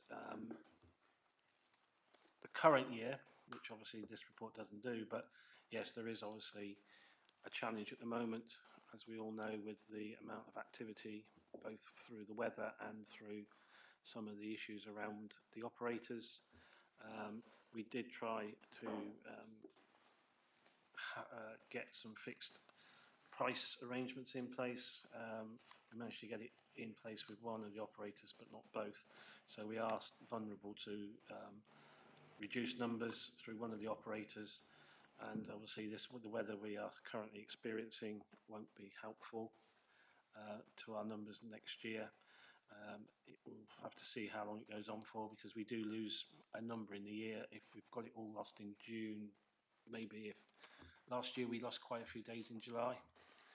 So at the moment it's looking worse for the first quarter than we anticipated, but maybe we might catch back up in the second quarter. I can't guarantee that, but obviously we have to see what the weather is like for the remaining part of the year. But the weather and the operations won't be helpful for us at the moment, that's a certainty. The waste contract, I don't know off the top of my head where we are on that, and Rebecca was here just now, but I don't know whether Nicola does. Rebecca's online, but she'll correct me if I'm wrong. We extended the existing contract by 12 more months to give us time to negotiate. I think that was the haulage. I think this was the delay in the Cornwall Council contract that we were going on to the back of. I don't know whether Rebecca, can you hear us over? Hello, yes I can. Hi, afternoon members. Yeah, so talking about the collaboration agreement with Cornwall Council, that's for our disposal of residual waste and our dry recycling. We were due to hopefully join that in June. I am picking up a conversation with Cornwall Council colleagues on that to understand whether that's still the case as of now. They've had some issues, as you know, with the Energy for Waste plant in St Dennis, which has delayed us joining that for financial reasons. I am picking up a conversation with them though and hope to hear back from them soon as to an indicative start date for that. Okay, thank you. Housing rent, yeah, a significant amount of work has gone to analyse the arrears that we've got, and action plans are being put in place between us and the various people that are in arrears. I foresee that we may see a fairly significant reduction fairly quickly in certain areas, and the rest will take a lot longer, because obviously you have to allow a period for people to be able to pay back arrears. The one thing is that having really put a focus on it through the housing manager during the last quarter, we've been increasingly getting worse every quarter. We've actually, looks like, touch wood at the moment, stabilised in the last quarter, that the arrears haven't got any greater, but people are obviously struggling with cost of living to pay their rents, and we're working with them wherever we can to assist that. And obviously we don't want to get into a position where we would create anybody who will be homeless. The delayed spend, yeah, that's been there for a long time, and we've been struggling. It is interesting that we seem to manage to pay quite a number of our SMEs within the sort of stretch target we set ourselves of paying them much quicker within 14 days. We seem, and we set ourselves that if we can pay 3/4 of them within 14 days, and we hit that more regularly, it would seem that as soon as we miss 14 days, we also miss the 30-day as well. While we're looking at the moment is the training. The system is based upon a process where audit should be in place at the beginning of any arrangement you have, such that you have an order in place, you put the order in place, and then when an invoice comes in, it gets matched automatically against the order. So as long as everything matches, it gets paid very, very quickly. We see a lot of places, a lot of instances across the board where the order isn't always raised on a timely basis at the beginning, and number two, when it is raised, the matching process against the invoices doesn't happen automatically because it's different. So someone will raise an order for £125, and then the invoice comes in for £125.50, which then creates a whole need to go back a whole process of raising the order, which slows down the payment. It's a matter of getting that original estimate correct at the outset, because quite often somebody's rounded it and they've left the pence off, and it seems stupid, but that stops the payment going automated, and then has to have the order reprocessed, and getting orders out in advance, because there seems to be a process in certain areas where we have discussions with a provider we verbally order and then we don't follow through with the paperwork on a timely basis. And then when the invoice comes in, there's nothing to match it against. And then you go through this whole process, which takes time and delays payment. Those are the two areas we need to focus on. I've seen quite a bit of it myself when I did a review of one area, and when there was an absence in an area for a few months, stuff came to myself in the absence of anybody else, and I could see that there was quite a mismatch between the timing of the orders and the when they should have been raised and the amounts. And again, if you add an amount onto an order verbally, you need to go back and raise that extra amount onto the physical order in the finance system, and if you don't, the invoice will not get paid. It's all training. We're going to have a real push on it this year. We've had a big focus on our financial position over the last 6 months, which hasn't allowed the resources to be sort of focused on this, but hopefully we'll get some training and some action on this during the next quarter. Thank you. Did that answer your questions, Councillor Nixon? It did, thank you. Very good. Councillor Peacock. A couple of points. On the last one, there will be, again, I'll try not to get too personal on this, Leah, because it could head it up into conflict of interest, what I'm going to say, but I don't think it will. So I'll try and keep it generic. There are some services that the council have, particularly around boating, where it's very difficult to explain exactly what the cost will be each month going forward. I personally, again, this is what I'm talking about, Leah, but I personally have had issues in the last period of time with this issue of purchase orders. And the new system that Cornwall have put in, which seems to be running on some sort of AI bot, that, you know, whatever they're doing, whatever happens in Cornwall, that there seems to be an issue at the minute, which we might want to look at in a later date. But talking generically, I think we need to investigate whether we can head towards sort of annual purchase orders for items that are variable. I mean, boating is a classic one, because, you know, child is sick today, doesn't go down. So I can estimate a cost, but I can't give an actual cost. So each time we go around the loop, we go through this amendment, and it is extremely difficult for children's services, but also at the same time, it is extremely difficult for us, and it takes a lot of administration to deal with that. So if we could move to an annual system where we were given a budget and then we work against that budget, that would probably be a better mechanism than what we currently have throughout the council, which is monthly purchase orders, would be my take. Just on that point. I'd just respond. There is no problem with the system having an annual call-off purchase order as long as they get the amount right and they receipt it on a monthly basis. Then the invoices will come in and get automatically paid and matched. Yeah. So it's a little bit of training and getting the people to work on the right processes. Yeah, and again, for me, those yearly purchase orders.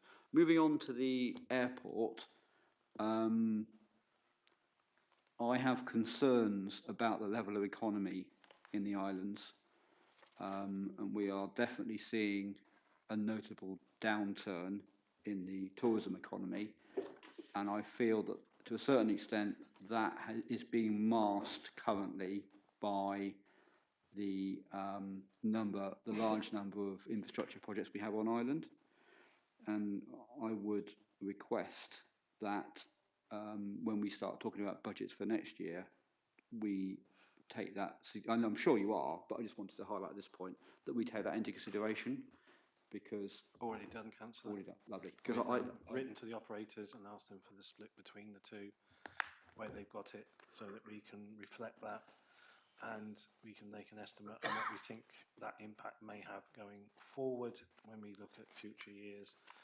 But I've already written to both operators asking for the information on a commercially confidential basis.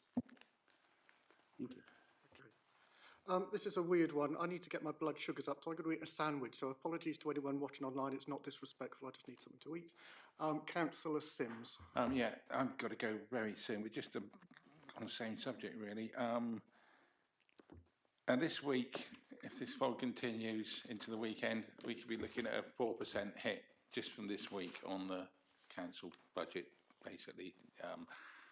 And I just wonder if any more consideration has been given to actually charging a fixed cost to the operators, because that would, we have variable income at the airport and pretty rigid fixed costs, and it just seems eminently sensible to me that we bring them both together. Because, you know, we keep on, if this continues into next week, you know, in the 5, 6, 7, 8% of the total income for the year, which is crazy. The answer is yes, we've got one already signed up, the other one we're in discussions with, but it's unlikely to be imminent.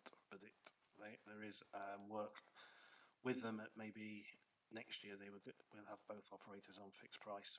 Because I would say if they don't like it, it's probably a good idea. Anyway, I've got to go. Councillor White.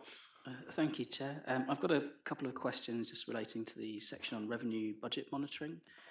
Russell, so I know this was detailed in the Q3 report, but just to refresh my memory, the funding shortfall from DFE for children's services that accounts for the overspend that's mentioned in point 2.4, was that the anticipated funding to cover the additional statutory childcare rollout? That we were expecting some additional funding to cover that, weren't we? And that didn't come through, I believe.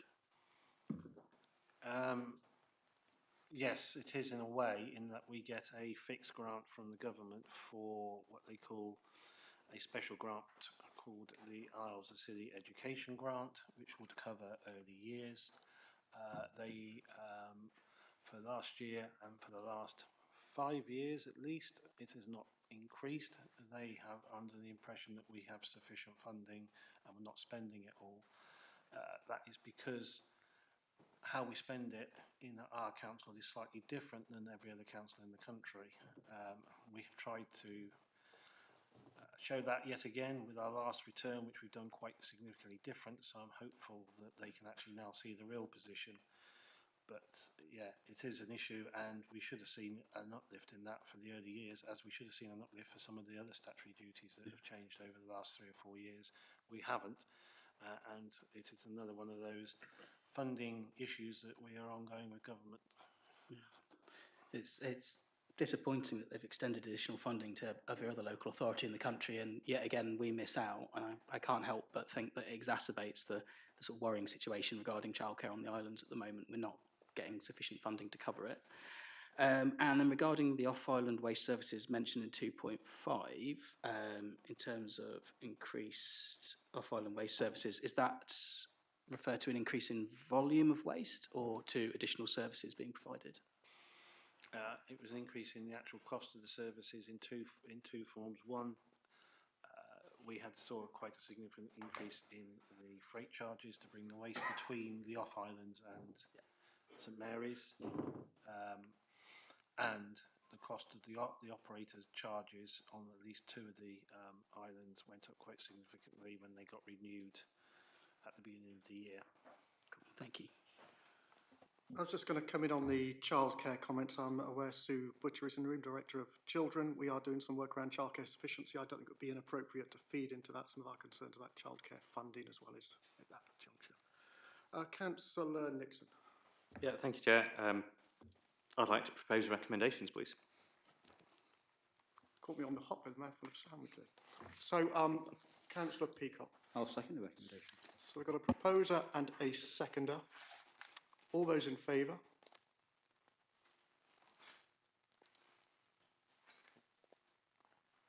Okay.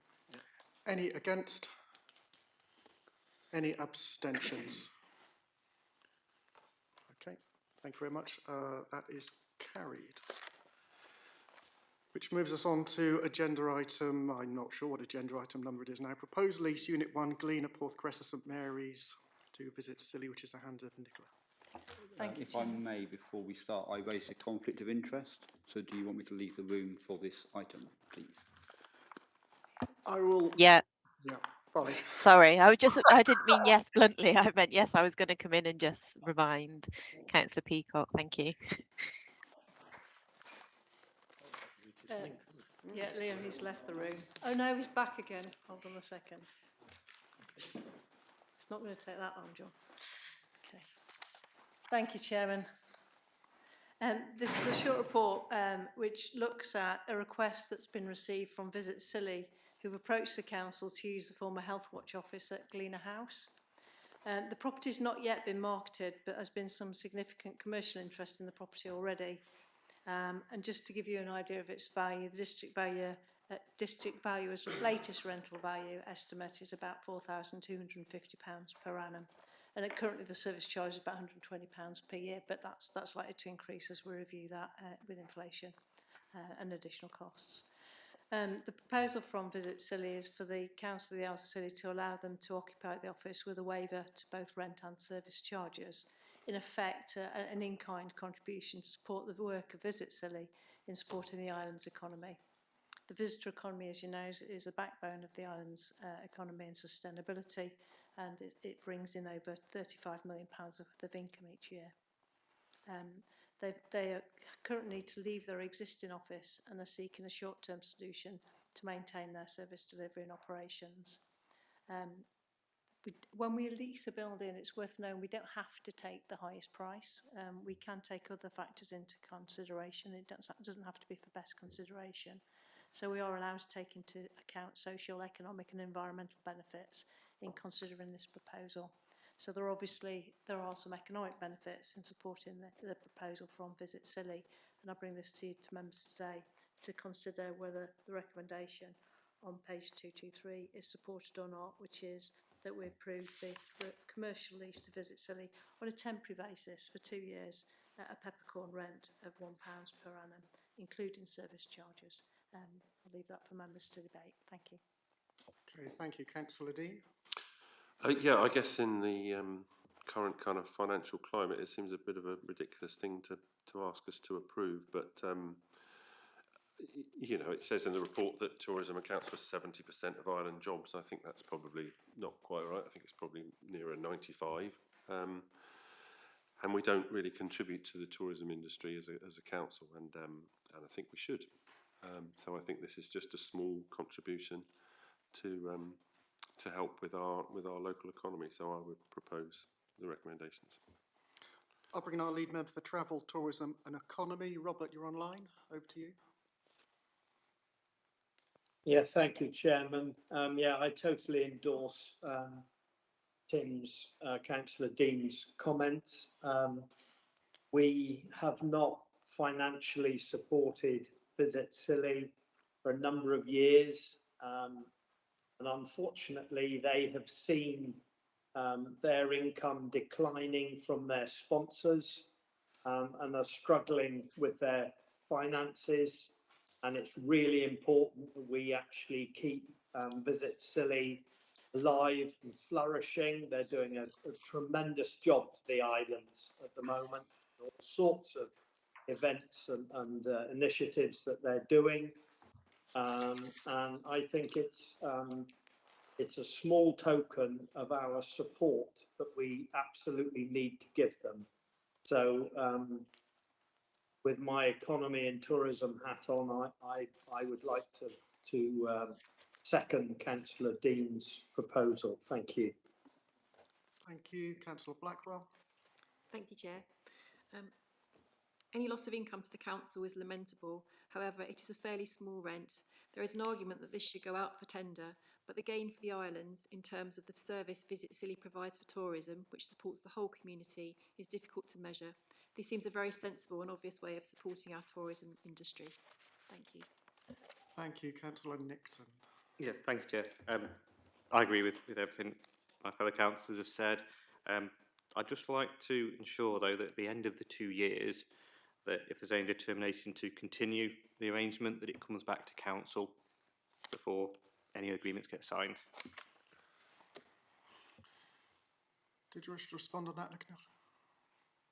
I think maybe just to amend the recommendation accordingly so that it comes back, and subsequent, if there is a request for further extension beyond that, then decisions should be made by council. It could have been a delegated decision, this one anyway, but I brought it to council because it was sensitive. So likewise, I wouldn't necessarily use delegate powers at that point, but let's put it in writing and add to the recommendation that it should come to council for a decision thereafter if it's for extension. Thank you. Councillor Marcus. Am I correct in assuming that we own the TIC? Am I correct in assuming that we own the TIC? We do indeed. How much do we charge the Island Partnership for rental of the TOC? It's a peppercorn, £1, I think. So we do make a massive contribution to the Island Partnership and tourism on this island already. I can't support this. I think that that any loss of income at the moment, we've just increased our budget for next year by 55 grand. There's no question of the IP closing down because of this decision. I think it is,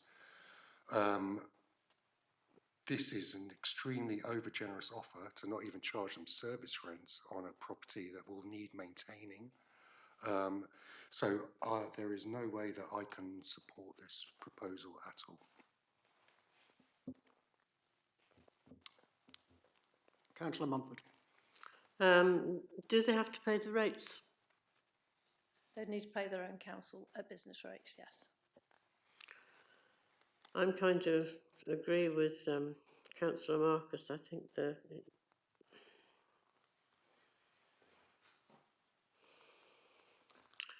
yes, I think in the state of the finances, I would like to have seen them pay a bit more than a peppercorn rent, even if it was just £1,000 a year.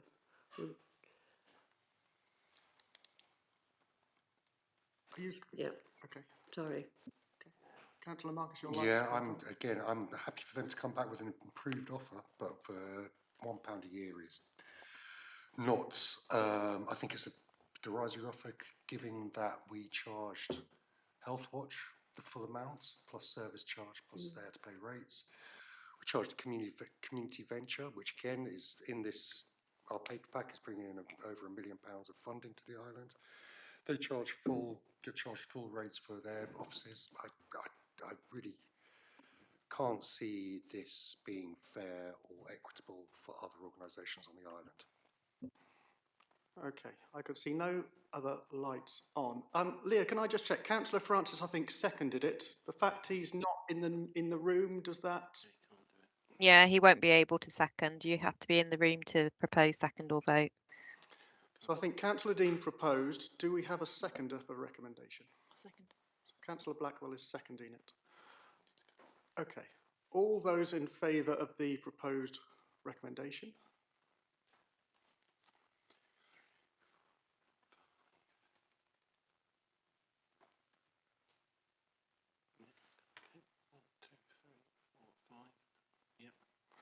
All those against? 2, 3. Any abstentions? Okay.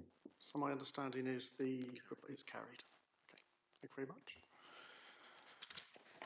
Our next agenda item is the new agenda item 16, Public Spaces Protection Order 2026, consultation results and final proposal, which is in the hands of Barry, Head of Regulatory Services.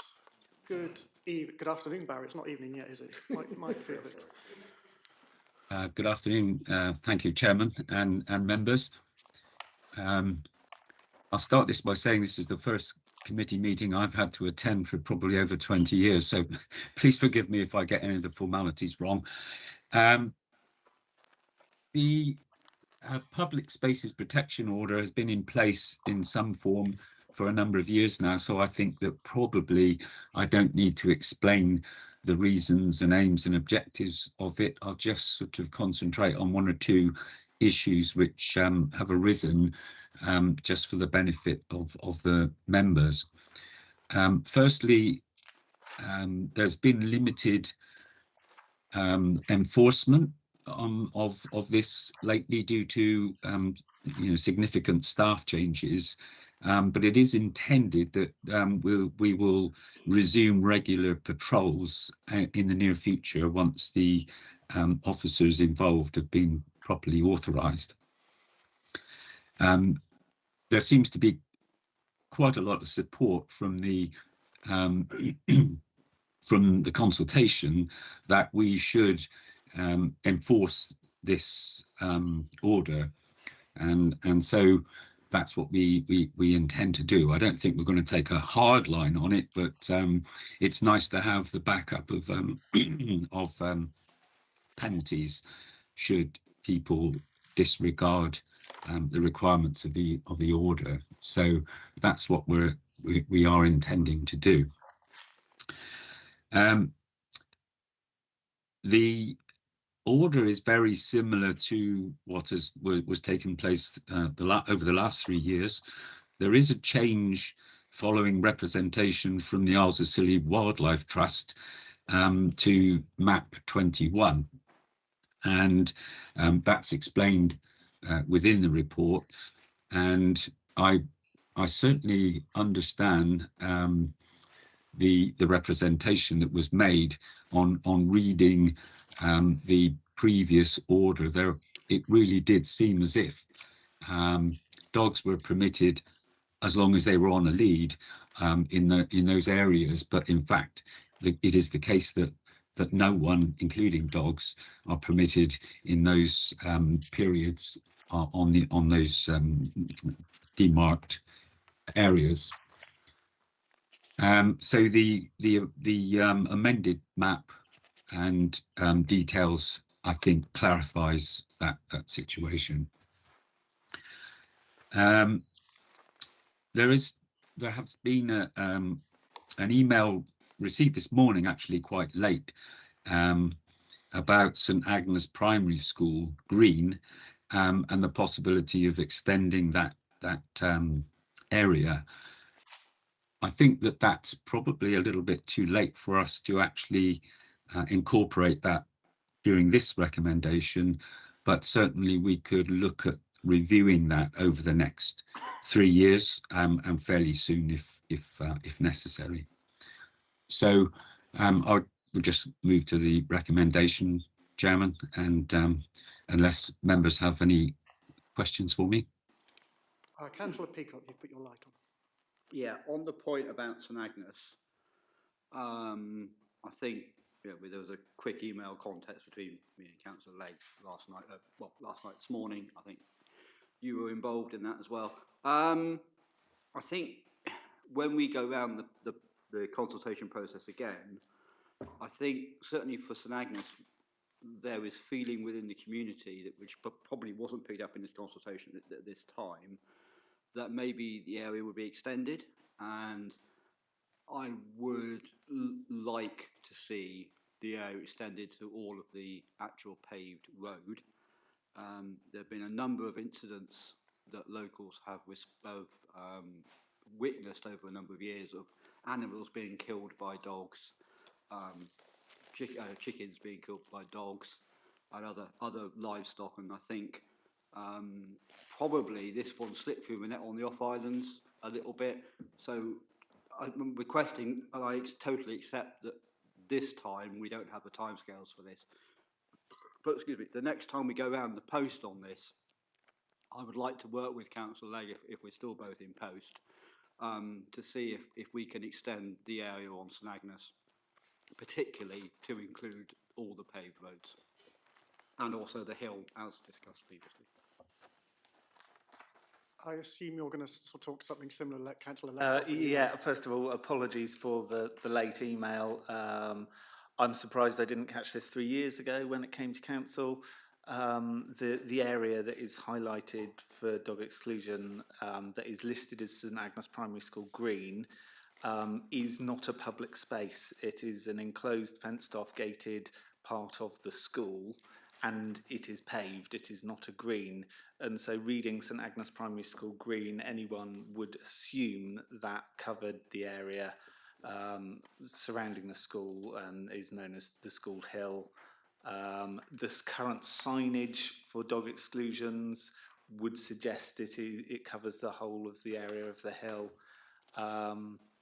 And I didn't know that this current consultation was taking place, and I may have missed an email about it, but there was no signage on St Agnes relating to this consultation that I'm aware of. It's easy to get lost. We have so many consultations. You only have to miss one, and that's the one you want to make some comment on. So I can understand that there would be a requirement for consultation before we can increase the area, but if I suggest that the signage stays the same and we'll make sure we look at this next time, and as Councillor Peacock says, perhaps do quite a thorough job of consultation on off-islands next time. Thank you. Barry, did you wish to come back on either of those councillors' points? Well, yeah, the order will last for 3 years, but I'm told by Leah that it would be possible to have a review within that time, so that we could possibly adjust St Agnes in particular, but if any other off-islands were concerned, we could incorporate the whole review and bring something back to full council accordingly within the 3 years. So that's my suggestion. Okay, thank you very much. Councillor Blackwell. Thank you. Thanks, Barry. Following the consultation feedback, the draft order remains largely unchanged from the version previously in place. It is good to see that improved dog walking information, whether through signage, leaflets or digital media, has been requested to ensure that visitors with dogs are aware of where the PSPOs apply. This is particularly important in helping to avoid fixed penalty notices being issued unnecessarily. To support effective enforcement, a budget will be required for appropriate signage and the printing of leaflets, although these costs could be mitigated through the use of digital media and by asking accommodation providers to share the information with dog owners via email at the point of booking. With that, I would like to propose the recommendation to approve the draft order. Thank you. Thank you very much, Councillor Blackwell. Councillor White. Thank you, Chair, and thank you, Barry, for the report. Yeah, I was aware of the consultation. I did sort of flag it up on St Martin's via social media and what have you, so I know we did have some responses.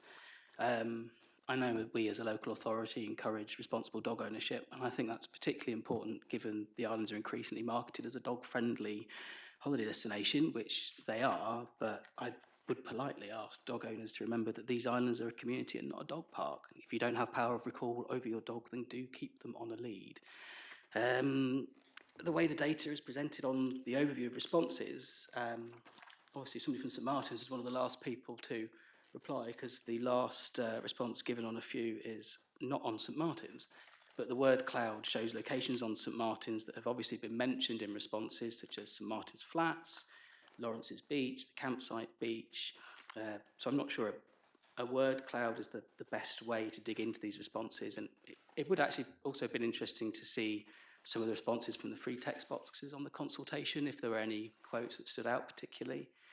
I have to say, similar to residents on St Agnes, I know residents on St Martin's do feel quite strongly on this issue, and similarly due to the number of incidents every year with dogs off leads, worrying and attacking livestock and poultry, St Martin's Island Group, our community organisation responsible for promoting St Martin's, it does politely ask dog owners to keep dogs on leads on the main roads and tracks.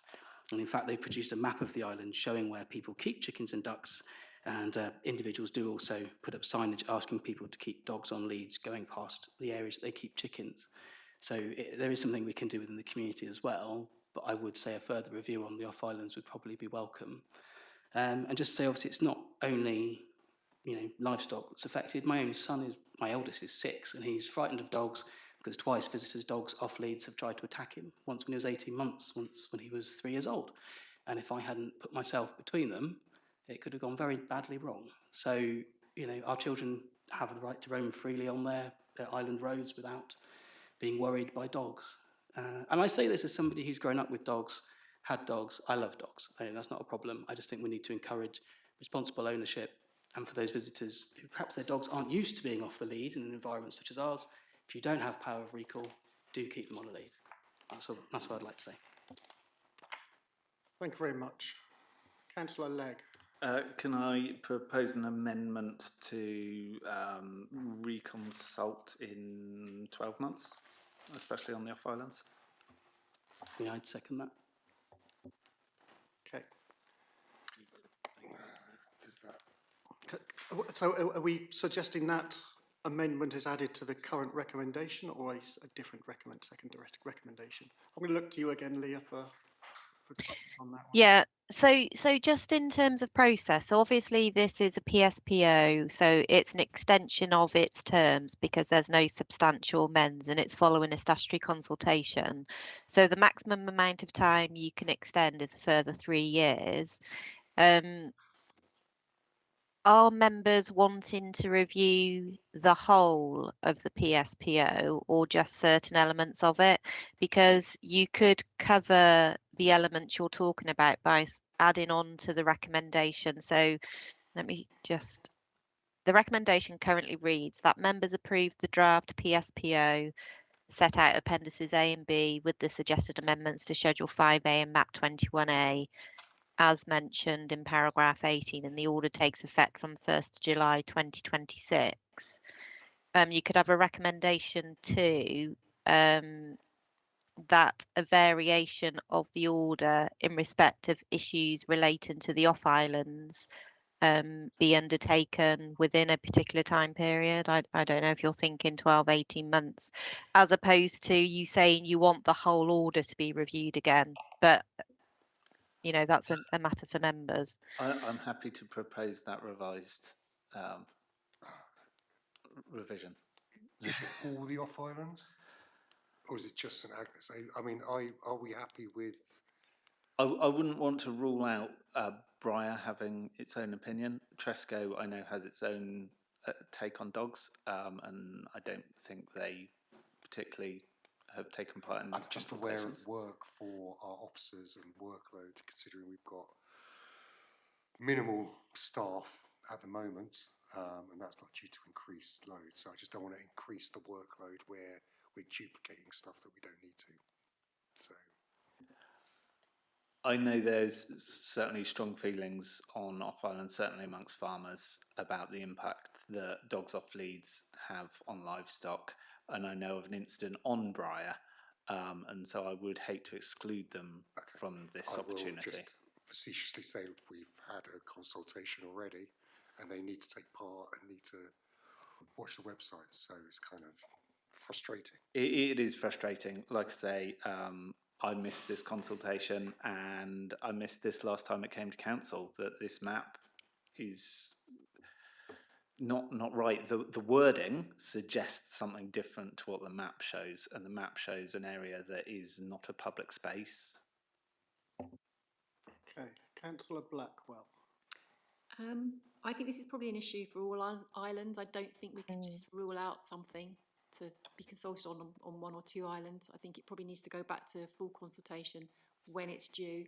I think at the moment we've got this in front of us, and we should probably look at it as it is and then consult in 12 months or so, or whenever we agree. Okay. So, hang on, yeah, come in, Leah. Sorry. So currently you've got the recommendation as drafted before you. So ordinarily that would last for 3 years. So you could just add on and that the order takes effect from the 1st of July 2026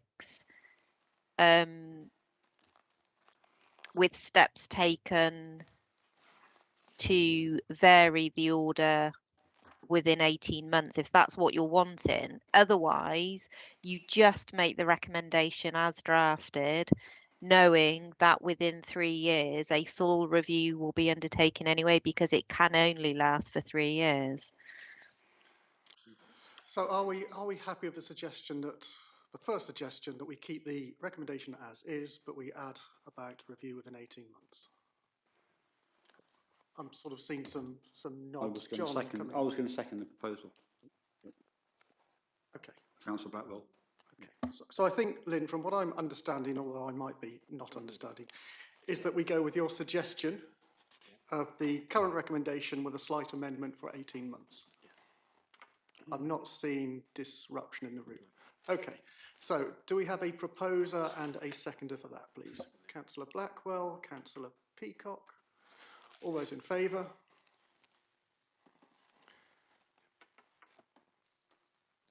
Any against? Any abstentions? Okay, so that is carried. Thank you very much.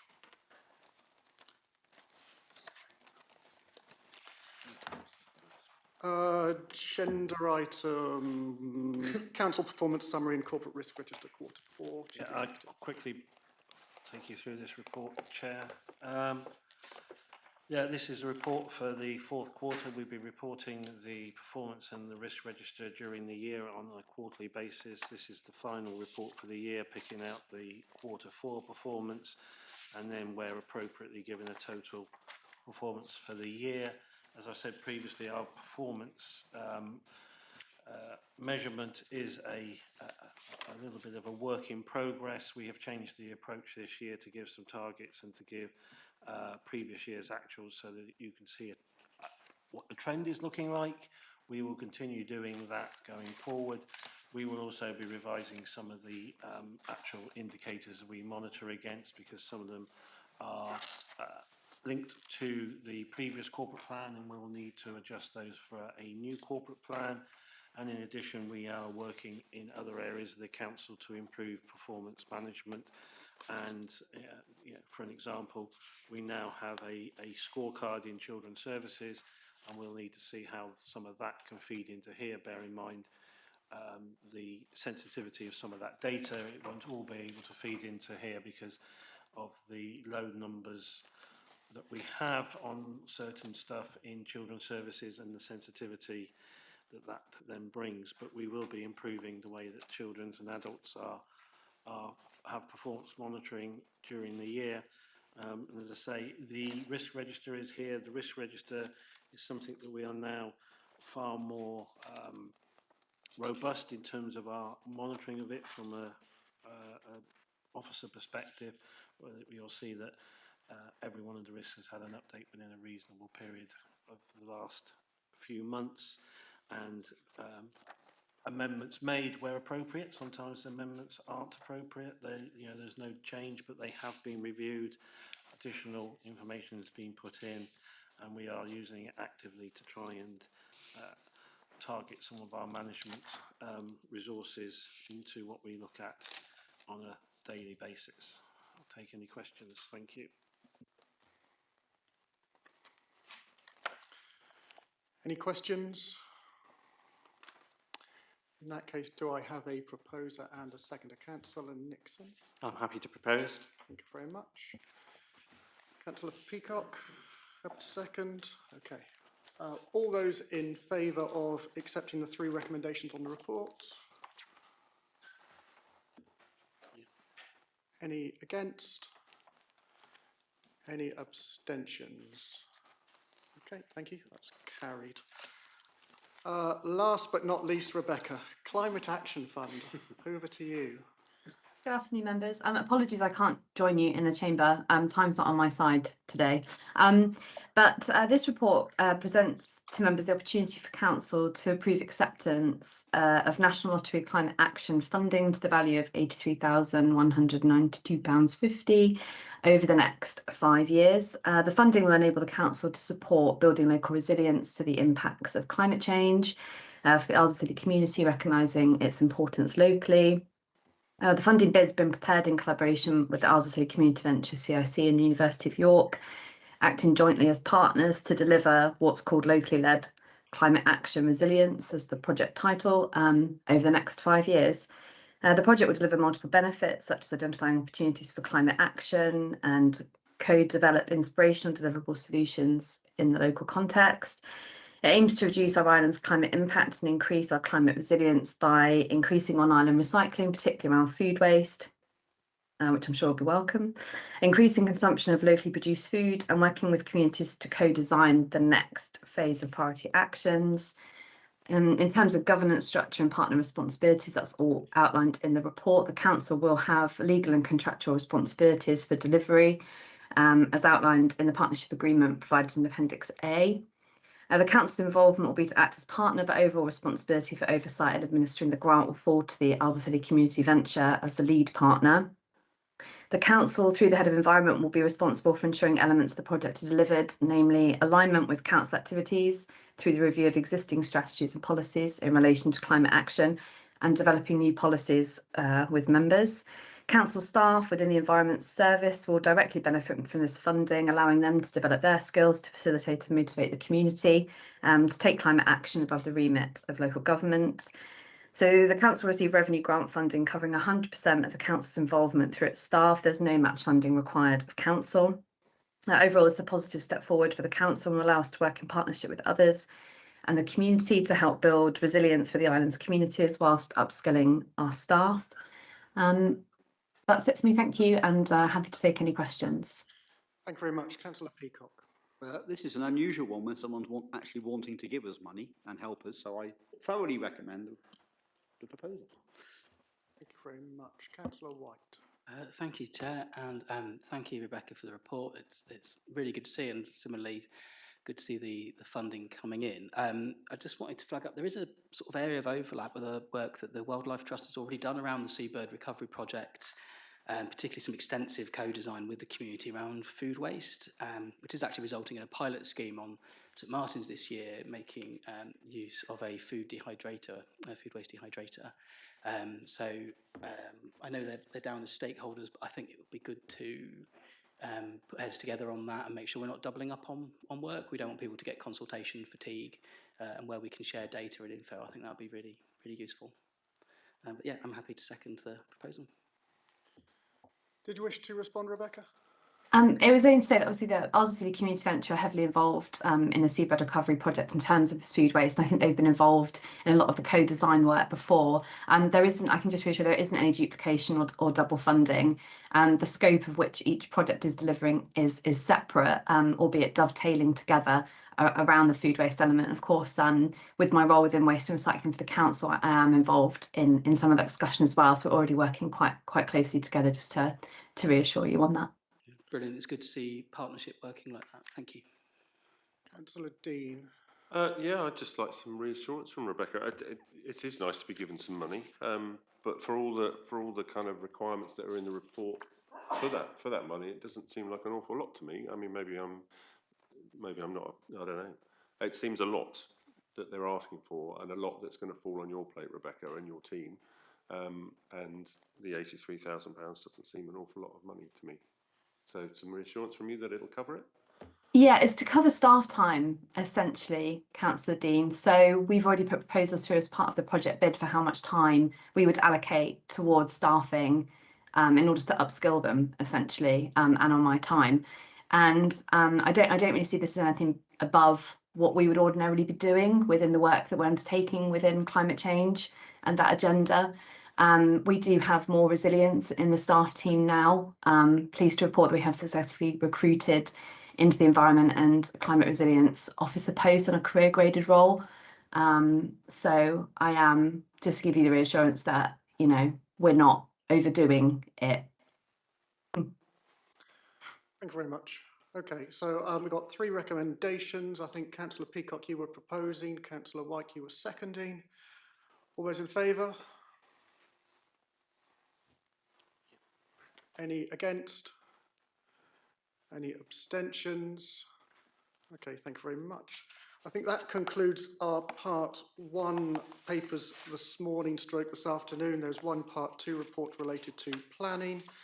That then concludes the meeting. I'd just like to thank all officers who've presented and produced reports, everybody who's participated in the meeting, and anybody who has stayed to the end to watch it. Thank you very much.